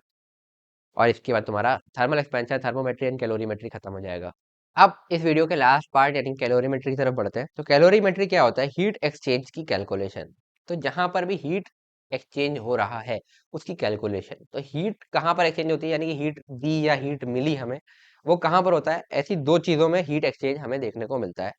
पहला है तुम्हारा टेम्परेचर चेंज और दूसरा है तुम्हारा फेज चेंज। टेम्परेचर चेंज मतलब अगर कोई चीज ठंडे से मतलब जैसे 20 डिग्री से 50 डिग्री गई, मतलब हमने उसको कुछ हीट दी होगी तब उसका टेम्परेचर बढ़ा है। कोई चीज 50 डिग्री से 20 डिग्री आई, यानी कि उसमें से कुछ हीट रिलीज हुई होगी तब वो ठंडा हो गया है। ठीक है, तो ये अपने को रोज देखने को मिलती ही है। ठीक है, तो ये है टेम्परेचर चेंज। तो टेम्परेचर चेंज में हीट आती है। दूसरा फेज चेंज। फेज चेंज क्या होता है? जैसे आइस से पानी बन गया या पानी से वेपर बन गया, तो वहां पर टेम्परेचर चेंज नहीं हो रहा होता है, बट फेज चेंज हो रहा होता है, यानी कि सॉलिड से लिक्विड, लिक्विड से गैस। या फिर फेज चेंज एक और तरीके का होता है कि क्रिस्टल स्ट्रक्चर में चेंज हो गया। क्रिस्टल स्ट्रक्चर तुमने थोड़ा थोड़ा सॉलिड स्टेट में देखा होगा, अदरवाइज तुम जब आईआईटी में जाओगे तो वहां देखोगे, वहां तो बहुत है ये भरा हुआ है। तो वो भी एक तरह का फेज चेंज हो सकता है, बट अभी तुम सॉलिड लिक्विड लिक्विड गैस वाला ही समझो, उसमें कोई दिक्कत नहीं है। ठीक है, अपने यहाँ पे इस लेवल पे इतना काफी है। अब टेम्परेचर चेंज में जो हीट चेंज होता है उसकी वैल्यू ये होती है एम एस डेल्टा टी। इसका मतलब क्या हुआ? एम है मास ऑफ दैट सब्सटेंस, मतलब जो भी सब्सटेंस हम जिसको हीट कर रहे हैं उसका कितना मास है, into specific heat capacity. S होता है स्पेसिफिक हीट कैपेसिटी, जो कि प्रॉब्लम में गिवन होता है। ये क्या होता है अभी मैं तुम्हें इस वीडियो में आगे बताऊंगा। ठीक है, इनटू डेल्टा टी। तो टेम्परेचर चेंज की हीट हम कैसे लिखते हैं? M S delta T. M mass of the substance, S specific heat capacity, और डेल्टा टी जो टेम्परेचर का चेंज हुआ है, कितने अमाउंट में टेम्परेचर चेंज हुआ है। तो बेसिकली ये दो ही चीजों पर डिपेंड कर रहा है, मास, सॉरी तीन चीजों पर, मास, स्पेसिफिक हीट और डेल्टा टी, कितना टेम्परेचर चेंज किया। दूसरा फेज चेंज। फेज चेंज में टेम्परेचर चेंज नहीं होता है, बट क्या फेज चेंज हमेशा हो जाएगा? नहीं। तुम ये नहीं बोल सकते कि मैंने -10 डिग्री पे आइस को पानी में कन्वर्ट कर दिया, बिल्कुल नहीं। तो आइस का एक होता है फ्यूजन पॉइंट जहां पर आइस पानी में कन्वर्ट होती है। ठीक है, या आइस का मेल्टिंग पॉइंट बोल लो। ठीक है, तो जिस पॉइंट पर वो कन्वर्ट होती है दैट इज 0 डिग्री सेल्सियस। ठीक है, तो 0 डिग्री सेल्सियस पे पहले तुम्हें आइस को लाना पड़ेगा, फिर 0 डिग्री सेल्सियस पर ही तुम उसको पानी में कन्वर्ट करोगे, यानी कि आइस और पानी दोनों 0 डिग्री सेल्सियस पर एग्जिस्ट कर सकते हैं। और उसी आइस से पानी कन्वर्ट करने में तुम्हें कोई हीट देनी होगी, है ना। इसमें कोई टेम्परेचर चेंज नहीं हुआ, 0 डिग्री की आइस को मैंने 0 डिग्री के पानी में कन्वर्ट किया है, तो कोई टेम्परेचर चेंज नहीं हुआ, लेकिन हीट देने पर ही ये चीज होगी, अपने आप नहीं होगी। ठीक है, ये हो गई बात। तो वो हीट कितनी होगी? वो होगी एम इंटू एल। एम क्या है? मास ऑफ दैट सब्सटेंस, मतलब जैसे 1 किलो आइस की, 2 किलो आइस की, 20 kilo ice, into latent heat. Latent heat भी तुम्हें गिवन होगी प्रॉब्लम में, कि आइस की लेटेंट हीट कितनी है या किसी और चीज की लेटेंट हीट कितनी है, जो भी तुमसे फेस चेंज में पूछेगा। ठीक है, तो एम इंटू एल हो जाएगा फेस चेंज में लेटेंट हीट। तो ये दो तरह की हीट अपने को देखने को मिलने वाली है, यहाँ पर कोई टेम्परेचर चेंज नहीं है। ठीक है, अब ये जैसे Q equal to M S delta T है, तो इसका डिफरेंशियल फॉर्म ये हो जाता है D Q equal to M S D T, यानी कि बहुत छोटी सी हीट ऐड हुई है या सब्ट्रैक्ट हुई है, तो वो इस तरीके से लिख सकते हो, M S into D T, छोटा सा टेम्परेचर चेंज। ठीक है, अब आ जाओ हीटिंग कर्व पर। हीटिंग कर्व क्या चीज है? ठीक है, लेट से अपने पास एक आइस थी -25 डिग्री सेल्सियस पर, तो यहाँ से ध्यान से देखना, अपने पास थी आइस एट -25 डिग्री सेल्सियस। तो इसको अपन ने कुछ हीट दी और कन्वर्ट कर लिया आइस एट 0 डिग्री सेल्सियस पर। तो -25 से 0 डिग्री सेल्सियस पर लाया, यानी कि इसका टेम्परेचर हमने बढ़ाया। तो यहाँ पर टेम्परेचर चेंज वाली हीट आएगी, वो कितनी होगी? Q बराबर M S into delta T, यानी कि जो कि यहाँ पे 25 दिख ही रहा है ना। तो अगर टी क्यू का कर्व देखूं मैं यहाँ से, तो मैं ऐसा लिख सकता हूँ ना, ये टेम्परेचर वर्सेस हीट का कर्व इसने बनाया है ना। तो temperature is equal to Q upon M S, ऐसा लिख सकता हूँ, है ना। तो टी और क्यू के बीच में है एक स्ट्रेट लाइन रिलेशन। ठीक है, और इस तरीके से अपन इसको लिख सकते हैं। तो ये आ गया अपना। ठीक है, डेल्टा टी इक्वल टू, है ना। तो ये हो गया। तो इस तरीके का स्ट्रेट लाइन रिलेशन, तो यहाँ पर इसका स्लोप आएगा, ये क्या कहते हैं 1/ms टाइप का, है ना, इसका स्लोप। तो इस तरीके से तुम्हें एक स्ट्रेट लाइन दिखेगी जिसमें टेम्परेचर लीनियरली वेरी कर रहा है विद हीट। वो यहाँ पे तुम्हें दिख ही रहा है कि जैसे जैसे टेम्परेचर और हीट, यहाँ पे कोई क्वाड्रेटिक क्यूबिक नहीं है, क्यू और टी लीनियरली वेरी कर रहा है। तो इस तरीके का तुम्हें स्ट्रेट लाइन देखने को मिलेगा। फिर जब ये आइस एट 0 डिग्री सेल्सियस आ गई, अब क्या होगा इसमें? अगर मैं फर्दर हीट देता हूँ तो ये वाटर एट 0 डिग्री सेल्सियस पे कन्वर्ट होगी, है ना, क्योंकि आइस पॉइंट आ गया ना, अपना फ्यूजन पॉइंट आ गया बेसिकली 0 डिग्री सेल्सियस। तो इसमें क्या हुआ? यहाँ पर फेज चेंज हुआ। फेज चेंज में हम कौन सी हीट देते हैं? M into L, M into latent heat.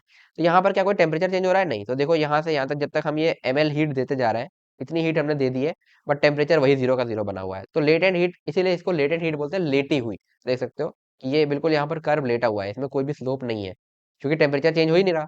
फिर अगेन जब ये वाटर एट 0 डिग्री सेल्सियस पे कन्वर्ट हो जाएगा, फिर मैं इसको फर्दर हीट करूंगा, तो ये टेम्परेचर बढ़ता रहेगा और ये फाइनली कहाँ तक जा पाएगा? Water at 100 degree Celsius. तो इसमें फिर again M S delta T type की हीट लगेगी, है ना। तो वही है कि जैसे जैसे क्यू और टी लीनियरली वेरी कर रहे हैं, तो एक स्ट्रेट लाइन तुम्हें देखने को मिलेगी अगेन। तो ये हो गया। अगेन फिर 100 पे क्या होगा कि ये वाटर जो है ये स्टीम में कन्वर्ट होगा, है ना। तो यहाँ पे बोलोगे तुम इसके बाद क्या हुआ? फर्दर हीट किया तो स्टीम एट 100 डिग्री सेल्सियस, क्योंकि यही है इसका वेपराइजेशन का पॉइंट, ठीक है। तो यहाँ से स्टीम में कन्वर्ट होगा 100 डिग्री सेल्सियस, और तब तक कौन सी हीट जा रही है, यही latent heat, M on latent heat, ठीक है। और फिर अगेन उसके बाद ये स्टीम हीट करते जाओगे आगे तो बढ़ता जाएगा, वही चीज़ है। सॉरी, मैंने क्या किया है, एक सॉरी एक चीज़ गड़बड़ हो गई है। ये यहाँ पे फिगर में लिखते वक्त यहाँ पर आइस होगा, यहाँ पर स्टीम होगा, उल्टा लिख दिया मैंने। यहाँ पर सॉरी, हाँ यहाँ पर आइस होगा क्योंकि यहाँ पर आइस चल रही थी और यहाँ पर स्टीम हो गया था, ठीक है। ये गलत लिख दिया था पहले, चलो अच्छा देख लिया, ठीक है। तो ये हो गया। अब क्या specific heat of ice water और स्टीम सेम होगी, वो भी हम आगे देखते हैं। क्या लेटेंट हीट ये दोनों सेम है, नहीं, वेपराइजेशन की अलग, फ्यूजन की अलग, ठीक है, वो भी हम आगे भी देखने वाले हैं। चलो, अब बात कर लेते हैं स्पेसिफिक हीट कैपेसिटी एस की, जो हमने ऊपर नहीं बताया था। मैंने तुम्हें बोला था Q equal to M S delta T है, इसमें एस क्या है मैं तुम्हें बताऊंगा। तो यहाँ से देख सकते हो एस बराबर आएगा Q by M delta T. तो heat required to increase temperature of unit mass of substance by 1 degree. यानी कि कोई अगर सब्सटेंस है, लेट से क्या कहते हैं, वाटर है, आइस है, या कुछ और है, लेट से मरकरी है, उसका टेम्परेचर अगर मैं 1 डिग्री बढ़ा रहा हूँ और उसका मैंने 1 ग्राम ऑफ सब्सटेंस लिया हुआ है ना, 1 ग्राम मरकरी का अगर मैं 1 डिग्री से टेम्परेचर बढ़ा रहा हूँ तो जितनी मुझे हीट देनी पड़ेगी, that is specific heat of mercury. Simple सी डेफिनेशन है, डेफिनेशन नहीं भी याद हो तो तुम्हें बस ये चीज याद होना तो तुम प्रॉब्लम सारी सॉल्व कर लोगे। बट पता होना चाहिए, क्योंकि जब तक समझ के नहीं पढ़ोगे फिजिक्स में मजा नहीं आएगा, ठीक है। तो स्पेसिफिक हीट क्या हुई, Q by M delta T, दिख ही रहा है कि यूनिट मास का यूनिटी से टेम्परेचर बढ़ाना, यानी कि 1 ग्राम मास का 1 डिग्री सेल्सियस या 1 केल्विन से टेम्परेचर बढ़ाने में जितनी हीट हम देंगे, that is equal to specific heat. Simple सी बात है। अब इसमें यहाँ पर एक कंफ्यूजन आता है भैया कि जो है कभी कभी ये क्या है ना, यूनिट मास लिखा है, कभी कभी ये केजी दे देता है। तो तुम जब ये स्पेसिफिक हीट अप्लाई कर रहे हो ना, जरा यूनिट ध्यान से देख लेना। अगर यूनिट में तुम्हें पर केजी दिख गया तो तुम्हें मास इन केजी लेना पड़ेगा, और अगर तुम्हें पर ग्राम दिखेगा जो कि स्टैंडर्ड है तो कोई दिक्कत ही नहीं है, तो मास इन ग्राम रहेगा, ठीक है, ये चीज। फिर अगली चीज आती है मोलर स्पेसिफिक हीट, जो कि तुम्हारे यहाँ पर ज्यादा काम की नहीं, केमिस्ट्री में काम आती है, ठीक है। तो क्या है molar specific heat, Q equal to N C D T. मतलब ये था कि 1 ग्राम ऑफ सब्सटेंस का टेम्परेचर 1 यूनिटी से बढ़ाने के लिए हीट, यह है किसी भी चीज के 1 मोल क्वांटिटी हम ले लें और उसका टेम्परेचर अगर हम यूनिटी से बढ़ा रहे हैं तो जो हीट देंगे that is molar specific heat. ये थोड़ा ज्यादा स्पेसिफिक है क्योंकि मोल में ये चक्कर नहीं है ना, जैसे अब यहाँ पर तुम्हारा मास केजी में लेके ग्राम में ले कंफ्यूजन हो सकती है, बट यहाँ पर मोल तो मोल है, ठीक है। तो 1 मोल सब्सटेंस का टेम्परेचर बाई यूनिटी अगर मैं बढ़ाना चाह रहा हूँ तो मुझे कितना हीट देना पड़ेगा, that is called molar specific heat capacity. Q equal to N C D T, इसको सी से लिखते हैं, Q equal to C equal to Q by N delta T, या 1 by N D Q by D T, differential form में ऐसा लिख सकते हैं। तीसरी चीज आती है लेटेंट हीट। लेटेंट हीट क्या है, लेटेंट हीट क्या है, लेटेंट हीट है amount of heat required to change the phase of unit mass of substance. मतलब 1 ग्राम सब्सटेंस ले लिया और उसका जो है फेज चेंज करने में मुझे कितनी हीट देनी पड़ेगी। लाइक 1 ग्राम आइस ली है मैंने, तो 1 ग्राम आइस को 1 ग्राम पानी में कन्वर्ट करने के लिए मुझे जो हीट देनी पड़ेगी, that is specific heat of, sorry, that is latent heat of ice. यानी कि इसको तुम ऐसे बोल सकते हो, latent heat of fusion of ice या latent heat of fusion of water, दोनों बोल सकते हो, ठीक है। और जैसे ये रहा सॉलिड से लिक्विड यानी कि फ्यूजन, और अगर लिक्विड से गैस जैसे वाटर से स्टीम करना है तो लेटेंट हीट ऑफ वेपराइजेशन लिखोगे उसको, ठीक है। और ये वैल्यू जनरली तुम्हारे प्रॉब्लम में गिवन होती है, बट वाटर के लिए याद कर सकते हो 1 होती है, ठीक है। आगे बढ़ो, वाटर इक्विवेलेंट, ठीक है। अब ये एक टर्म है वाटर इक्विवेलेंट, जिसको समझने में मुझे खुद कई साल लग गए, मतलब पहले साल में तो मेरे को समझ में नहीं आया था, रिवीजन करते करते लास्ट में जाके समझ में आया था। फिर भी मैं कोशिश करूंगा तुम्हें अच्छे से समझ में आ जाए, नहीं आए तो बस इसको प्रॉब्लम में यूज कैसे करते हैं ये चीज समझ लेना, उतना काफी रहेगा, ठीक है। वाटर इक्विवेलेंट क्या होता है कि अपने पास एक सब्सटेंस है जिसकी स्पेसिफिक हीट कैपेसिटी है एस, ठीक है, और वाटर है जिसकी स्पेसिफिक हीट कैपेसिटी होती है 1 कैलोरी पर ग्राम डिग्री सेल्सियस, ठीक है। अब इन दोनों को मैंने क्यू हीट दी है और इन दोनों का टेम्परेचर टी बढ़ा है। मतलब समझ रहे हो कि सब्सटेंस को और वाटर को दोनों को मैं क्यू हीट देके उनका टेम्परेचर टी डिग्रीज बढ़ा रहा हूँ। क्या ये पॉसिबल है, देखो ध्यान से, Q is equal to M S delta T होता है। मैं कह रहा हूँ मैं क्यू भी सेम दूंगा और टेम्परेचर भी सेम बढ़ाऊंगा, तो यहाँ पर डिफरेंस क्या होगा, क्योंकि स्पेसिफिक हीट दोनों की डिफरेंट होगी, इसकी जरूरी नहीं है ना कि यही 1 हो। तो अगर ये स्पेसिफिक हीट डिफरेंट होगी तो क्या ऐसा हो सकता है, बिल्कुल, क्योंकि स्पेसिफिक हीट और मास का प्रोडक्ट अगर सेम हो जाए, है ना, तो ये दोनों सेम है, इक्वेशन मैच कर जाएगी। यानी कि अगर स्पेसिफिक हीट ज्यादा होगी इस सब्सटेंस की वाटर से तो इसका मास कुछ कम कर देंगे, और इसका स्पेसिफिक हीट अगर कम होगी वाटर से तो इसका मास कुछ ज्यादा कर देंगे। मतलब सेम हीट देके सेम टेम्परेचर हम बढ़ाना चाह रहे हैं एक सब्सटेंस का, तो उसका मास सेम नहीं होगा। जो पानी का मास है, जैसे लेट से अगर इसकी स्पेसिफिक हीट लेट से 2 कैलोरी पर ग्राम डिग्री सेल्सियस होती है ना, तो अगर वाटर में 1 किलो गर्म कर पा रहा हूँ, मतलब हाँ 1 किलो वाटर जो है मैं यहाँ पर कैसे सेम हीट देके सेम टेम्परेचर चेंज कर पा रहा हूँ। 1 किलो वाटर, लेट से वाटर का ये वन है ना। मैं एग्जांपल ले रहा हूँ, एक नीचे यहाँ पे लिख लेता हूँ साइड में, ठीक है। एग्जांपल ले रहा हूँ कि एस मैंने ले लिया 2 कैलोरी पर ग्राम डिग्री सेल्सियस, ठीक है। तो अब ये सेम है, ये सेम है, तो मुझे एम एस सेम चाहिए दोनों का। M S is equal to M water S water, है ना। और ये अपन ने बोला 1 है, ये बोला 2 है ना। तो ये हो गया 2 m इधर, है ना। और ये हो जाएगा m वाटर इंटू 1, ठीक है। तो यहाँ से मुझे मिला कि m कितना हो जाएगा, m वाटर बाई 2। मतलब समझे कि अगर मैं 1 किलो पानी गर्म कर रहा था तो मेरा ये सब्सटेंस कितना गर्म होगा, 1/2 गर्म होगा, ठीक है। या तुम इसको ऐसा समझ सकते हो कि अगर इस सब्सटेंस का m मास गर्म करके, सॉरी इस सब्सटेंस का m मास का टेम्परेचर डेल्टा टी से चेंज हो रहा है क्यू हीट देके, तो वाटर का 2m मास का चेंज होगा, ठीक है। तो ये है सिंपल। तो ये हमने दोनों को सेम किया, तो यहाँ से ये आ गया, ठीक है। तो बस ये इतना सिंपल सा कॉन्सेप्ट होता है इसका। तो यहाँ पे लिखा भी है मैंने तुम्हारे लिए सिंप्लीफाई करके, सेम हीट देकर सेम अमाउंट से टेम्परेचर बढ़ाना है या घटाना है। स्पेसिफिक हीट डिफरेंट थी, इसलिए different amount of mass heat होंगे, ठीक है। दोनों की स्पेसिफिक हीट डिफरेंट है। अगर कोई सब्सटेंस इसकी स्पेसिफिक हीट भी वाटर के बराबर है तो सेम मास, मतलब 1 ग्राम उस सब्सटेंस का हीट करना और 1 ग्राम वाटर का हीट करने के लिए हमें सेम अमाउंट ऑफ हीट देनी पड़ेगी फॉर सेम टेम्परेचर चेंज। और ये डिफरेंट है तो फिर अलग अलग आएगा। तो वाटर इक्विवेलेंट क्या है, क्यू हीट देकर डेल्टा टी टेम्परेचर चेंज कराया है हमने, तो वाटर का कितना मास हीट होगा। यानी कि सब्सटेंस का 1 ग्राम हो रहा है तो वाटर का कितना होगा। जैसे इस केस में सब्सटेंस का अगर 1 ग्राम हीट हो रहा है तो वाटर का यहाँ से देखो 2 ग्राम हो जाएगा, एम वाटर 2m आ रहा है ना। तो 2 ग्राम हीट हो जाएगा सेम हीट देके सेम टेम्परेचर चेंज के लिए, ठीक है। तो ये डेफिनेशन, अब जो किताबी डेफिनेशन है वो भी मैंने तुम्हारे लिए यहाँ पे लिख दी है कि mass of water that would absorb और evolve same amount of heat as done by the body in increasing और decreasing the temperature by same amount, ठीक है। अब समझ में आया तो ठीक, नहीं आया तो अब इसका यूज कैसे करते हैं वो भी हम देखेंगे। तो हमारे लिए ये डेफिनेशन इंपॉर्टेंट नहीं है, हमारे लिए इंपॉर्टेंट है कि हम इसको प्रॉब्लम में यूज कैसे करने वाले हैं। Let's see. तो मैं तुम्हें एक प्रॉब्लम में इसका यूज करके दिखाता हूँ। और इसी प्रॉब्लम से तुम्हें समझ में आएगा कि ये बेसिकली एक एग्जाम्पल प्रॉब्लम समझ लो कि कैलोरीमेट्री की कोई भी प्रॉब्लम कैसे सॉल्व की जाती है, ठीक है। तो वाटर इक्विवेलेंट भी सीखोगे इसमें तुम, और कैलोरीमेट्री की कोई भी प्रॉब्लम अगर तुम्हें दी है तो उसको तुम्हें कैसे सॉल्व करना है वो भी सीखोगे तुम इस एग्जाम्पल के थ्रू। चलो, तो स्टार्ट करते हैं। इसने बोला है calorimeter of water equivalent vending. Calorimeter क्या होता है, जिस एक डिवाइस होता है जिसके अंदर हम ये सारी हीट एक्सचेंजर्स को स्टडी करते हैं, है ना। इंसुलेटेड कर देते हैं, फिर कितना हीट आया गया वो सब देखते हैं, ठीक है। Calorimeter of water equivalent 20 gram contains 180 gram of water at 25 degree Celsius, ठीक है। तो अपने पास इस तरीके से बना लो कि अपने को क्या दिया, 180 ग्राम वाटर एट 25 डिग्री सेल्सियस, ठीक है। क्या अपने पास यही है, ठीक है।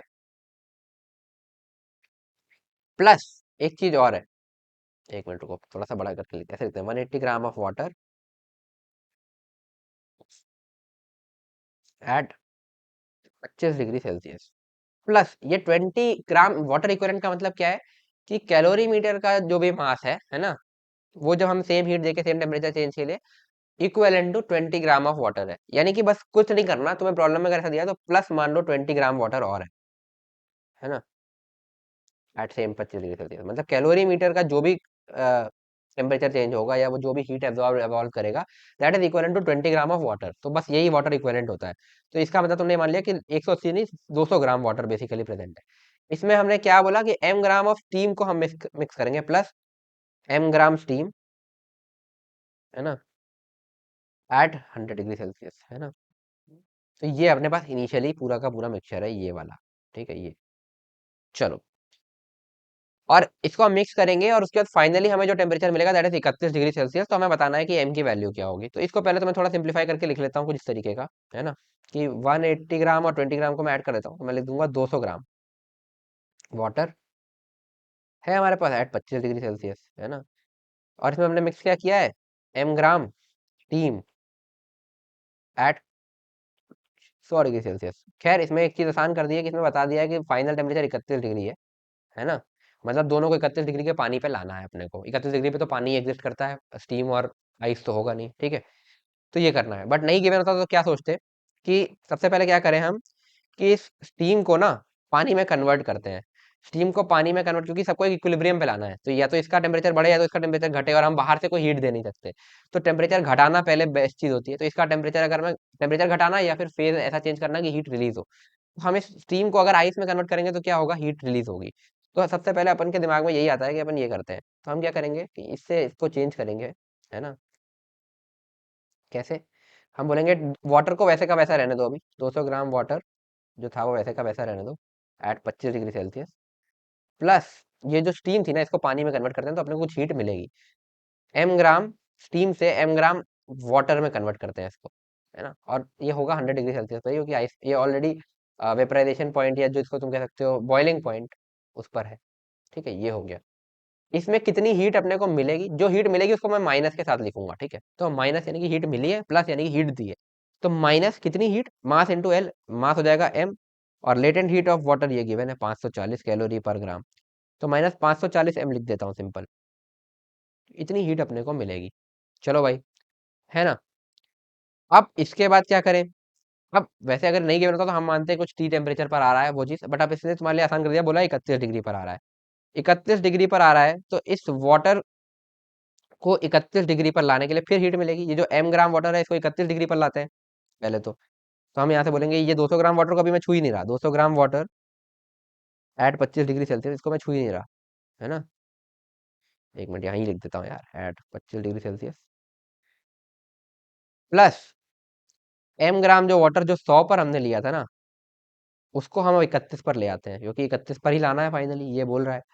तो 100 से 31 लाए, यानी कि हमने क्या किया, टेम्परेचर घटाया। टेम्परेचर घटाया है मतलब क्या, अगेन अपने को हीट मिलेगी। कितनी हीट मिलेगी भाई, यहाँ पर तो टेम्परेचर चेंज वाली है तो एम एस डेल्टा टी हो जाएगी, तो एम हो जाएगा ये स्पेसिफिक हीट ऑफ वाटर, ये हो गया 1। और डेल्टा टी कितना है, हम लाए हैं 100 से 31, 100 माइनस 31 कितना हो गया भाई, 69। तो ये हो गया, तो ये हो जाएगी -69 एम। ठीक है, तो ये अपने पास एक और हीट मिल गई। अब फाइनली अपने को इस 200 ग्राम पानी को भी जो है 31 डिग्री पे लाना पड़ेगा, क्योंकि फाइनल टेम्परेचर पूरे मिक्सचर का इसने 31 बोला है। तो हम बोलेंगे अब 200 gram water at 31 degree Celsius plus M gram water at 31 degree Celsius. इसी तरीके से इसके क्वेश्चन किए जाते हैं, ठीक है। ये हो गया। अब इसमें कितनी हीट देखो, 25 से 31 लाए हैं यानी कि टेम्परेचर बढ़ाया, यानी कि हीट देंगे तो यहाँ पर प्लस आएगी। कितनी आएगी भाई, मास है इसका 200, स्पेसिफिक हीट वही फिर से 1 ही रहेगी, वाटर 1 कैलोरी पर ग्राम पर डिग्री सेल्सियस। और डेल्टा टी कितना है, 25 से 31 यानी कि 6। और नेट हमने कोई बाहर से हीट नहीं दिया, ये जो चीजें हो रही है अंदर ही अंदर इक्विलिब्रियम हुआ है ना। तो नेट कोई हीट गेन या लॉस नहीं है, तो हम क्या करेंगे, हम इन सबको मतलब हम ऐसा कह सकते हैं कि जितनी हीट मिली है ये दोनों मिली है और ये गई है, तो ये टोटल नेट हीट अपने पास कोई भी एक्सचेंज नहीं हुआ, तो जीरो, डेल्टा क्यू जीरो आ जाएगा। तो हम यहाँ से बोल सकते हैं कि ये 200 इंटू 6 यानी कि 1200 जो है, जो हमने दी है वो आई कहाँ से, बेसिकली ये जो हमें यहाँ लेटेंट हीट और इसको यहाँ लाने में जो अपने को हीट मिली है कितनी, 540 एम प्लस 69 एम। तो यहाँ से हम लिख देंगे एम की वैल्यू आ जाएगी 1200 अपॉन 540 प्लस 69 यानी कि 609। तो नियरली 2 आ रही है ना, 2 से थोड़ी सी कम आएगी। तो यहाँ पे यही पूछा है कि ये एम इज क्लोज टू, तो इन सारे ऑप्शन को देख के तो 2 से ही क्लोज है, तो बी ऑप्शन अपना करेक्ट हो जाएगा। तो इस तरीके से कैलोरीमेट्री का कोई भी क्वेश्चन सॉल्व किया जाता है, ठीक है। इस तरीके का ये बॉक्स बना लो, फिर उसके बाद देखो कहाँ से हीट मिल रही है, कहाँ से देनी है। पहले निकालने की कोशिश करो कि हीट मिलेगी तभी तो उसको तुम कहीं और डालोगे ना, तो पहले जो जिसमें टेम्परेचर कम हो रहा हो या फेज ऐसा चेंज हो रहा हो कि हीट मिल रही हो, ठीक है, तो वो करो और फिर ये करो, ठीक है। अब इसमें प्रॉब्लम ऐसी भी दे सकता था कि तुम्हें ये एम ग्राम बता ही देता कितना है और पूछ लेता ये टेम्परेचर कितना है फाइनल। तो यहाँ पर अपन मानते हैं कि टी टेम्परेचर पर ये इक्विलिब्रियम पर आएगा, तो टी टेम्परेचर पर आने के लिए इसमें से इसको तो जो कम वाला है उसको तो हीट देनी पड़ेगी, और जो ज्यादा वाला उससे हीट लेनी पड़ेगी। कितनी कितनी हीट मिलेगी और जाएगी उस पर डिपेंड करता है कि फाइनल टी टेम्परेचर कौन सा है जिस पर इक्विलिब्रियम मिलेगा, क्योंकि जितनी मिलेगी उतनी ही देनी भी है, क्योंकि नेट कोई हीट में एक्सचेंज नहीं हो रहा कि हम कोई बाहर से हीट दे रहे हो या कोई हीट इसमें से एक्सट्रैक्ट कर रहे हो, ठीक है। और फिर दूसरी चीज ये वाटर इक्विवेलेंट, हमेशा याद रखना कि वाटर इक्विवेलेंट 20 ग्राम का मतलब है कि 20 ग्राम वाटर और ऐड कर दो। इसका कॉन्सेप्चुअल मीनिंग ये है कि इसमें कैलोरी मीटर जो है वो इतनी हीट एब्जॉर्ब या रिलीज करेगा जितना 20 ग्राम पानी करता, ठीक है, डेफिनेशन के हिसाब से। तो बस तुम्हें प्रॉब्लम में यूज करने के लिए इतना करना है कि इसमें इसको 20 ग्राम पानी मान लो, बस ऐड कर दो। मैं अपने टाइम पे तो बस इतना समझ के चला गया था, मैंने तो ये समझा भी नहीं था कि मतलब क्या है वाटर इक्विवेलेंट का, वो अब मैं तुम्हें समझा रहा हूँ। इसीलिए मैं तुम्हें कह रहा हूँ नहीं भी समझोगे तो भी क्वेश्चन कर लोगे अगर ये पता हो 20 ग्राम वाटर इक्विवेलेंट का मतलब है कि 20 ग्राम पानी अपने नीचे लिए और लेना है, ठीक है। चलो आगे बढ़ते हैं, अब इसकी टाइप्स ऑफ प्रॉब्लम देखेंगे। तो यार चलो अब जल्दी से इसके भी टाइप्स ऑफ प्रॉब्लम्स देख लेते हैं और फिर खत्म करते हैं इस चैप्टर को। तो कैलोरीमेट्री में जो टिपिकल तुम्हारे 4 टाइप्स ऑफ प्रॉब्लम्स आते हैं वो मैंने तुम्हारे यहाँ पे लिख दिए हैं। पहला ये है हीटिंग कर्व, जो बेसिक डेफिनेशन हीटिंग कर्व कैसा दिखता है उस पर। सेकंड, टिपिकल कैलोरीमेट्री प्रॉब्लम, जैसा मैंने तुम्हें अभी दिखाया कि मतलब इतना ग्राम आइस इतना ग्राम पानी मिक्स कर दिया, अब बताओ फाइनली क्या टेम्परेचर होगा, या कितने ग्राम ऑफ आइस लें कि जो है ये टेम्परेचर मिल जाए, जो अभी हमने किया, ठीक है वो। तीसरा आ जाएगा तुम्हारा ये, जिसमें एक टाइप की एनर्जी को कन्वर्ट करके हीट में कुछ पूछता है, जैसे energy from any other source तुम्हें मिले। बेसिकली ज्यादातर ये होता है कि बुलेट आ रही है इतनी फलाना स्पीड से, तो ये आकर के लड़ गई क्या कहते हैं किसी प्लैंक पे या किसी पे, तो उसमें कितनी हीट वीट आई वो सब देखेंगे अभी, ठीक है। तो ये तीसरा टाइप प्रॉब्लम। और चौथा आएगा मिक्सिंग, यानी कि अपने पास थ्री, ये जैसे इक्वल मासेस की थ्री डिफरेंट बॉडीज है, उनको डिफरेंट टेम्परेचर पे मिक्स कर दिया है, और उनका फिर मिक्सचर का टेम्परेचर क्या होगा, ये जो वाली चीज, ये मिक्सिंग प्रॉब्लम भी बहुत रिपीट होती है। तो ये अपन देखने वाले हैं, यही चार प्रोफाइल इसमें आते हैं, तो एक एक करके चारों को देखते हैं। तो पहला आ गया अपना हीटिंग कर्व वाला क्वेश्चन, ठीक है। इसमें क्या बोल रहा है, देखना। A block of ice at -10 degree Celsius is slowly heated and converted to steam at 100 degree Celsius, मतलब -10 डिग्री की आइस है जिसको हमने स्टीम एट 100 पर कन्वर्ट कर दिया है। Which is the following curve represent the phenomenon qualitatively. पहली बात क्या होगा, -10 डिग्री आइस को हम सबसे पहले क्या करेंगे, जब हीट देंगे तो ये -10 डिग्री आइस से 0 डिग्री आइस पर जाएगा, फिर ये 0 डिग्री वाटर पर जाएगा, है ना, ऐसे ही होता है। एक सेकेंड, ठीक है। फिर 0 डिग्री वाटर से ये 100 डिग्री के वाटर पर जाएगा, और फिर उसके बाद ये 100 डिग्री की स्टीम पे चला जाएगा। तो ये पूरा प्रोसेस रहने वाला है। तो 0 डिग्री आइस पर जाएगा तो अपने को एक क्या मिलेगा यहाँ पर, MS delta type T type की हीट मिलेगी, यानी कि लेटेंट हीट नहीं है। तो इसका कुछ स्लोप होगा, मतलब Q directly proportional to T वाली चीज होगी, तो एक स्ट्रेट लाइन मिलनी चाहिए। तो देखो, क्या ये कर्व हो सकता है, हो सकता है भाई। क्या ये कर्व हो सकता है, नहीं। ऐसा नहीं है ना कि शुरू में कुछ हीट देते चले गए और कोई टेम्परेचर चेंज हुआ ही नहीं। -10 की आइस को अगर तुम हीट देना जैसे ही चालू करोगे, उसका टेम्परेचर चेंज होना साथ में चालू करेगा। कोई लेटेंट हीट वगैरह वहां पे नहीं है कि -10 से पहले कुछ फेस चेंज हो रहा है, तो ये तो गलत ही हो गया। सिमिलरली ये भी गलत हो गया उसी लॉजिक से कि यहाँ लेटेंट हीट थोड़ी हो सकती है। ये वाला हो सकता है, ठीक है। तो अभी तक अपने पास दो ऑप्शन है। अब आओ, ये प्रोसेस कंप्लीट हो गया। अब 0 डिग्री की आइस को 0 डिग्री के वाटर में कन्वर्ट करना है, तो यहाँ पर कौन सी हीट इन्वॉल्व होगी, M × L latent heat involve होगी, ठीक है। अब ये जो लेटेंट हीट है, ठीक है, M × L वाली, तो इसमें कोई टेम्परेचर चेंज नहीं होगा। तो ये फिगर हो सकता है बिल्कुल, ये देखो लेटेंट हीट दिख रही है। और ये क्या हो सकता है, नहीं, ये तो कह रहा है कि जो है कोई हीट नहीं दे रहा है और टेम्परेचर अपने आप चेंज हो जा रहा है, ये तो पॉसिबल ही नहीं है, बिना हीट दिए टेम्परेचर चेंज हो जा रहा है। तो ये तो गलत ही हो गया तुम्हारा सीधे सीधे, तो ये फिगर तो हो ही नहीं सकता। ऐसा स्ट्रेट लाइन तो कभी तुम्हें टेम्परेचर और हीट प्रोफाइल में देखने को भी नहीं मिलेगा। तो अपने आप ये ऑप्शन सही है। अब इसके बाद तुम देख सकते हो कि फिर जब ये यहाँ पर पहले, अब इसको पूरा एक्सप्लेन कर देता हूँ कि पहले यहाँ से देखो, ये -10 से 0 गया ये, फिर ये 0 डिग्री के आइस से 0 डिग्री पानी बना, ये लेटेंट हीट, फिर 0 डिग्री के पानी से 100 डिग्री पानी बना ये, और फिर 100 डिग्री के पानी से आगे जो है 100 डिग्री की स्टीम बना, तो ये लेटेंट हीट। तो ये अपना पूरा फिगर एक्सप्लेन हो गया, यही अपना आंसर है, ठीक। आगे बढ़ते हैं यार नेक्स्ट क्वेश्चन की तरफ।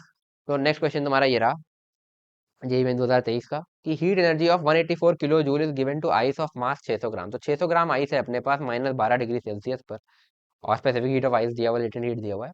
इस पर अपने 184 किलो जूल हीट दिया है। फिर इसमें पूछा है कि फाइनल टेम्परेचर क्या होगा, ये सारी चीजें सिस्टम के बारे में, कि उसमें वाटर और आइस होगा, केवल आइस होगा, वाटर आइस होगा तो कितने रेशियो में होगा, ये सारी चीजें इसमें दिया हुआ है। तो सबसे पहले देखते हैं कि अपने पास क्या है, -12 डिग्री की आइस है, तो हम लोग लिख लेंगे कि 600 ग्राम आइस, जैसा मैंने तुम्हें पहले पिछले क्वेश्चन में भी बताया, एट -12 डिग्री सेल्सियस। इस बार थोड़ा आसान क्वेश्चन है क्योंकि मिक्सचर नहीं है, ठीक है। तो अब सबसे पहले जब हम इसको हीट कितनी देनी है हमने को, 184 किलो जूल। तो सबसे पहले जब अपन हीट देना चालू करेंगे, कुछ हीट दी होगी, तो सबसे पहले क्या होना चाहिए कि ये आइस जो है ये पानी में कन्वर्ट होनी चाहिए, ठीक है। सॉरी, ये आइस जो है -12 से 0 तक जानी चाहिए। क्या ये पूरी की पूरी आइस सफिश इतनी हीट है अपने पास कि हम इस पूरी आइस को 600 ग्राम को 0 डिग्री पर ले जा सकते हैं? चलो देखते हैं कितनी हीट चाहिए होगी अगर मुझे पूरी आइस को 0 डिग्री पे ले जाना है। तो मैं लिखूंगा MS ΔT। तो मास दिया हुआ है 600, स्पेसिफिक हीट आइस की यहाँ पर गिवन होगी, ये गिवन है 2222.3 जूल पर केजी पर डिग्री सेल्सियस। अच्छा ध्यान से देखना, जूल पर केजी पर डिग्री सेल्सियस दिया है, और ये 600 ग्राम दिया है, तो या तो इसको तुम पर केजी की जगह पर ग्राम में लाओ, उससे अच्छा है कि 600 ग्राम को 0.6 केजी लिख लेते हैं, ठीक है, तो अपना काम बन जाएगा। ध्यान देना, ये यूनिट्स पे हमेशा ध्यान रखना, ठीक है। तो 0.6 केजी इंटू, इसमें स्पेसिफिक हीट अपनी मल्टीप्लाई करेंगे 2222.3, ये हो गया। और डेल्टा टी कितने का दे रहा है भाई, -12 से 0 तो 12, है ना। तो ये आएगा बेसिकली कितना, 2222.3 इंटू 12 इंटू 6 करोगे 7.2। तो ये सॉल्व करते हैं, आओ। 3 2 जा 6, 4 4 4 4, ठीक है, ये हो गया। फिर 7 3 जा 21 का 1 यहाँ 2, 7 2 जा 14 15 16 का 6 यहाँ 1, 7 2 जा सॉरी यहाँ पर आना चाहिए था। 7 2 जा 14, 115 का 5 यहाँ 1, 7 2 जा 14, 115 का 5 यहाँ। एक मिनट, कुछ गड़बड़ हो गया। एक मिनट, कुछ गड़बड़ हो गया इसमें कैलकुलेशन। तो इसको ऐसे लिखोगे 2 2 2 2.3 इंटू 7.2, है ना। ये हो गया 6, और ये 4 4 4 4, यहाँ तक तो ठीक था। फिर 7 से 21 का 1 यहाँ 2, और 7 2 जा 14, 15 16 का 6 यहाँ 1, 7 2 जा 14, 115 का 5 यहाँ 1, 7 2 जा 14, 115 का 5 यहाँ 1, 7 2 जा 14, 115, ये बनेगा। तो ये बनेगा 6 5, 6 4 10 का 0 यहाँ 1, ठीक है। 5 4 9 1 0 1 0 1 6, ये बनेगा। और यहाँ पे 2 पे पॉइंट लगा लो, तो नियरली ये आएगा आप तुम्हारा। एक मिनट, कितना आ रहा है? 16,000 जूल। नियरली 16,000 जूल आ रहा है, क्योंकि देखो ये जूल पर केजी, यानी कि किलो जूल में अगर मैं लिखना चाहूँ तो 16 किलो जूल।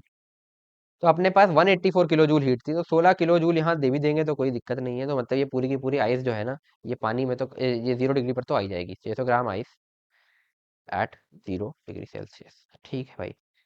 अगला काम, यहाँ से फिर हम आगे हीट देंगे, ठीक है। अब क्या करना है? अब हीट दोगे तो क्या होगा, ये आइस पानी में कन्वर्ट होना चालू होगी। क्या ये पूरी आइस कन्वर्ट हो जाएगी पानी में? देखो, पूरी आइस कन्वर्ट करने के लिए अपने को कितनी हीट चाहिए, देखना, क्यू रिक्वायर्ड कन्वर्ट करने के लिए पूरी आइस, तो वो होगा लेटेंट हीट यहाँ पे गिवन है 336 किलो जूल पर केजी। तो अपने पास 0.6 kg है, इंटू 336 किलो जूल पर केजी चाहिए होगी अपने को, ये इतनी हीट चाहिए होगी। इसको करो मल्टीप्लाई। तो 6 6 36 का 6 यहाँ 3, 6 3 18, 19 20 21 का 1 यहाँ 2, 6 3 18 19 20। तो और एक पॉइंट अगर हो तो 201 किलो जूल के आसपास, 201.6 किलो जूल अपने को यहाँ पे चाहिए होगी कन्वर्ट करने के लिए। क्या अपने पास इतनी है? अपने पास कितनी हीट बची है भाई? 184 थी, जिसमें से 16 यहाँ दे चुके, तो अपने पास बची कितनी है? 184 माइनस 16, यानी कि ये हो गई 168 किलो जूल। तो अपने पास 168 किलो जूल हीट बची है, और अपने को चाहिए 201 पूरी आइस को कन्वर्ट करने के लिए। इसका मतलब क्या हुआ भाई, कि पूरी आइस तो अब पानी में कन्वर्ट नहीं हो पाएगी। तो देखते हैं कितनी हो पाएगी, ये देख लेते हैं। तो कितनी हो पाएगी उसके लिए हम देखेंगे कि अपने पास हीट है 168। नीचे कैलकुलेट कर लेता हूँ, ठीक है। कि अपने पास हीट है 168 किलो जूल, है ना। इज इक्वल टू जितना मास हो पाएगा m, इंटू लेटेंट हीट कितना गिवन है यहाँ पे, 336 किलो जूल पर केजी, 336। तो m कितना होगा, 168 अपॉन 336, नियरली मान के चलो हाफ हो जाएगा ये, तो हाफ के जी। तो हाफ के जी नियरली जो है तुम्हारा कन्वर्ट हो पाएगा, यानी कि 500 ग्राम आइस तो पानी में कन्वर्ट हो जाएगी। मतलब 500 ग्राम तो पानी बन जाएगा, है ना। अब वो होगा पूरा 0 डिग्री सेल्सियस पर। अब बचा हुआ जो 100 ग्राम है वो आइस ही रह जाएगा, है ना। और अपनी पूरी हीट खत्म हो जाएगी, 100 क्यों लिख रहा हूँ मैं, 0। और अपनी पूरी हीट जो गिवन थी ये 184 वाली, ये खत्म हो जाएगी, तो ये रहा। तो ये फाइनल चीज बनेगी। तो अब यहाँ से ऑप्शन चेक करते हैं। पहला बोला final temperature of system will be 0 degree Celsius, बिल्कुल सही बात है। आइस और पानी है, मिक्सचर है, बट है तो 0 degree. Final temperature of system will be greater than 0 degree, बिल्कुल गलत। Final system will have a mixture of ice and water in ratio 5:1, यानी कि 5:1 आइस इस टू वाटर नहीं। 100 ग्राम आइस है और 500 ग्राम वाटर है, तो 5:1 नहीं, 1:5 होगा। तो आइस एंड वाटर का रेशियो 1:5 होगा, ये सही होगा, ये गलत होगा। और फाइनल सिस्टम है विल हैव वाटर ओनली, तो गलत हो ही गया। तो ए और डी ऑप्शन सही होंगे, इस हिसाब से तुम्हारा ऑप्शन डी करेक्ट हो जाएगा। तो इस तरीके से कैलोरीमेट्री के प्रॉब्लम्स करते हैं। एक और देख लिया हमने, ठीक है। आई होप समझ में आ गया होगा। ये बॉक्स वाला मेथड, और ये तुम्हें ऐसे नहीं आएगा, इसकी थोड़ी प्रैक्टिस करना है। इस टाइप के क्वेश्चंस अगर तुम्हें चाहिए पूरे पीवाईक्यूज, तो मैं तुम्हें दे सकता हूँ, ठीक है। और इस टाइप के क्वेश्चन तुम्हें और चाहिए तो तुम मुझे टेलीग्राम पे डीएम कर सकते हो, या फिर इंस्टाग्राम पे डीएम कर सकते हो, तो मैं तुम्हें और क्वेश्चंस दे सकता हूँ। इसकी प्रैक्टिस जरूर कर लेना, ठीक है। बाकी अगर तुम्हें पूरे पीवाईक्यूज चाहिए तो कमेंट जरूर करना। और इसके अलावा नोट्स तो तुम्हें टेलीग्राम चैनल और टेलीग्राम ग्रुप दोनों पे मिल जाएगा, क्योंकि इस सीरीज का मैंने टेलीग्राम ग्रुप भी बनाया है, उस पर तुम्हें मिल जाएगा लिंक, दोनों के डिस्क्रिप्शन में है। और टेलीग्राम चैनल पे भी मिल जाएगा। चलो आओ, दूसरा क्वेश्चन ये वो है जो मैंने तुम्हें बोला था कि एक तरह की एनर्जी दूसरे में कन्वर्ट। तो इसमें बोल रहा है 100 gram of iron nail is hit by a 1.5 KG hammer with striking velocity this. तो एक 1.5 केजी का हैमर जो कि 60 की स्पीड से चला आ रहा है, वो हमने एक आयरन नेल पे मारा, ठीक है। इसकी वजह से टेम्परेचर ऑफ नेल बढ़ा, ठीक है।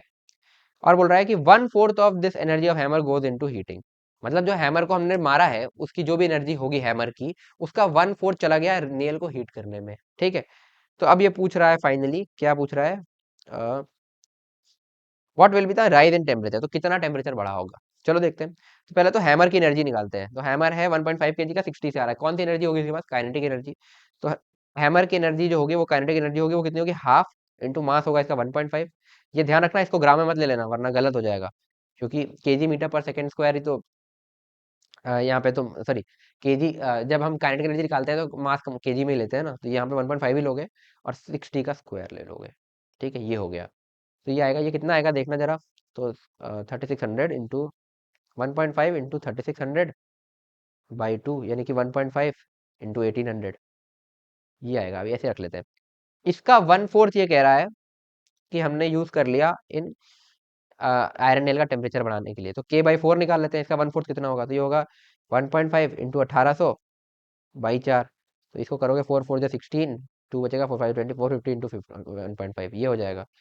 ये इतनी जो एनर्जी है ये अपने अपन ने यूज किया आयरन नेल के टेम्परेचर को बढ़ाने के लिए। कितनी एनर्जी है? 450 इंटू 1.5। और आयरन नेल का मास कितना है? 100 ग्राम। अब ध्यान देखना, इसकी स्पेसिफिक हीट कैपेसिटी देखो पर ग्राम में दी है, तो ये 100 ही लेंगे, इसको केजी में मत कर देना। एम इंटू स्पेसिफिक हीट लेंगे 0.42। ठीक है, ये हो गई, क्योंकि जूल पर ग्राम पर डिग्री सेल्सियस। और इंटू डेल्टा टी, तो इतना चेंज ऑफ टेम्परेचर आएगा। अब ये डेल्टा टी निकालते हैं। तो डेल्टा टी की जो वैल्यू आएगी वो आएगी 450 इंटू 1.5 अपॉन 100 इंटू 0.42। ठीक है, इसको सॉल्व करते हैं। ये हटाओगे, ये हटाओगे, यहाँ पे 10 और कर दो। ठीक है, ये हो गया। तो ये तो चला गया पूरा, है ना, ये आया। तो 42 और 45 है ना, तो ये आएगा 15 इंटू 45/42, यानी कि 15 से थोड़ा सा ज्यादा। समझ रहे हो ना, 45/42। तो ये होगा 16.07, सबसे नियर का लग रहा है। ये तो हो नहीं सकता, ये हो नहीं सकता, ये हो नहीं सकता। तो बस ऑप्शन लगाओ, आगे बढ़ो। पूरा सॉल्व करने की जरूरत नहीं है इसको। ये टैक्टिक्स ध्यान रखना, काफी टाइम बचाओगे और इसको मैथ्स में दे सकते हो फिर। ठीक है, चलो नेक्स्ट क्वेश्चन पर आते हैं, जो कि है अपना वो मिक्सचर वाला, जो प्रोफाइल मैंने तुम्हें बोला था काफी आता है। इसमें बोला temperature of equal masses of 3 different liquid X Y Z are 10 20 30 respectively. यानी कि अपने पास है m gram x at 10 degree Celsius, m gram y at 20 degree Celsius, और m gram z at 30 degree Celsius. ये अपन ने ले लिया।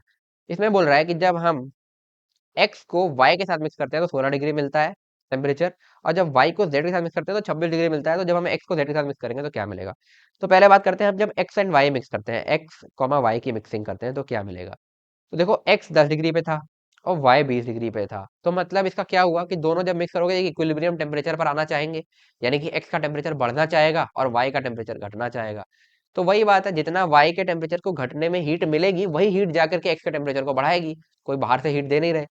तो लेट से ये इनका कॉमन टेम्परेचर कितना है? 16 दे ही दिया भाई, 16 दे दिया। तो x की जो सॉरी y की जो हीट अपने को मिलेगी वो कितनी मिलेगी देखना, एम एस डेल्टा टी के हिसाब से। m और इनके ये मान लेता हूँ, इसका स्पेसिफिक हीट मैं S1 मान लेता हूँ, इसका S2 मान लेता हूँ, इसका S3 मान लेता हूँ, या ऐसा मान लूँ S X S Y S Z, S X S Y S Z मान लेता हूँ। ठीक है, ये मैंने मान लिया। तो m into S Y into कितना 20 और 16 का डिफरेंस हो गया 4। तो इतनी हीट अपने को मिलेगी जब y का टेम्परेचर 20 से 16 आएगा, और यही हीट रिस्पॉन्सिबल है x के टेम्परेचर को 16 में लाने के लिए, क्योंकि कोई बाहर से हीट हम दे नहीं रहे। तो कितनी होगी x के लिए? m, क्योंकि मास दोनों का सेम ही है, और एस एक्स, और इसका टेम्परेचर कितना चेंज हुआ? 10 से 16 आया, तो 6 का चेंज आया ये। तो यहाँ से एम एम कट गया, तो अपने को यहाँ से एक चीज मिलेगी कि S x upon S Y is equal to 4/6, यानी कि 2/3। ये रख लो संभाल के। दूसरी इंफॉर्मेशन यूज करते हैं, जब हम y एंड z को मिक्स करेंगे, है ना, तब क्या होगा? अब देखो y 20 पर है, z 30 पर है, तो 30 वाला कम होगा, y वाला बढ़ेगा। और कितना आ गया इक्विलिब्रियम टेम्परेचर? 26 दिया हुआ है। तो क्या करें? तो पहले z जब 30 से 26 आएगा तो हीट मिलेगी, कितनी मिलेगी? m मास है, s of z into change in temperature. 30 से 26 है, 30 माइनस 26 यानी कि 4 इज इक्वल टू उतनी ही हीट जो है रिस्पॉन्सिबल है y को 26 पे लाने के लिए। तो m s ऑफ y, और 26 आया 20 से, तो चेंज हुआ 6 का। तो यहाँ से अपने को एक चीज मिली कि भाई अपना जो S Y upon S Z है, देखना जैसे एम और एम फिर कट जाएगा, तो वो कितना आएगा फिर 4/6, यानी कि 2/3। तो ये अपने को एक चीज मिल गई। ठीक है, चलो ये भी रख लो संभाल के। अब क्या बोल रहा है, जब एक्स और जेड मिक्स करेंगे, चलो एक्स कॉमा जेड मिक्स करने जा रहे हैं हम। तो अब अपने को टेम्परेचर पता नहीं है, इसका 10 था, इसका 30 था, बट हम लेट से मान लेते हैं कि कॉमन टेम्परेचर ये टी पर आने वाले हैं। तो जेड का ज्यादा है तो जेड कम होगा, तो उससे हीट मिलेगी। कितना कम होगा देखो, M into S of Z into temperature कितना हो जाएगा?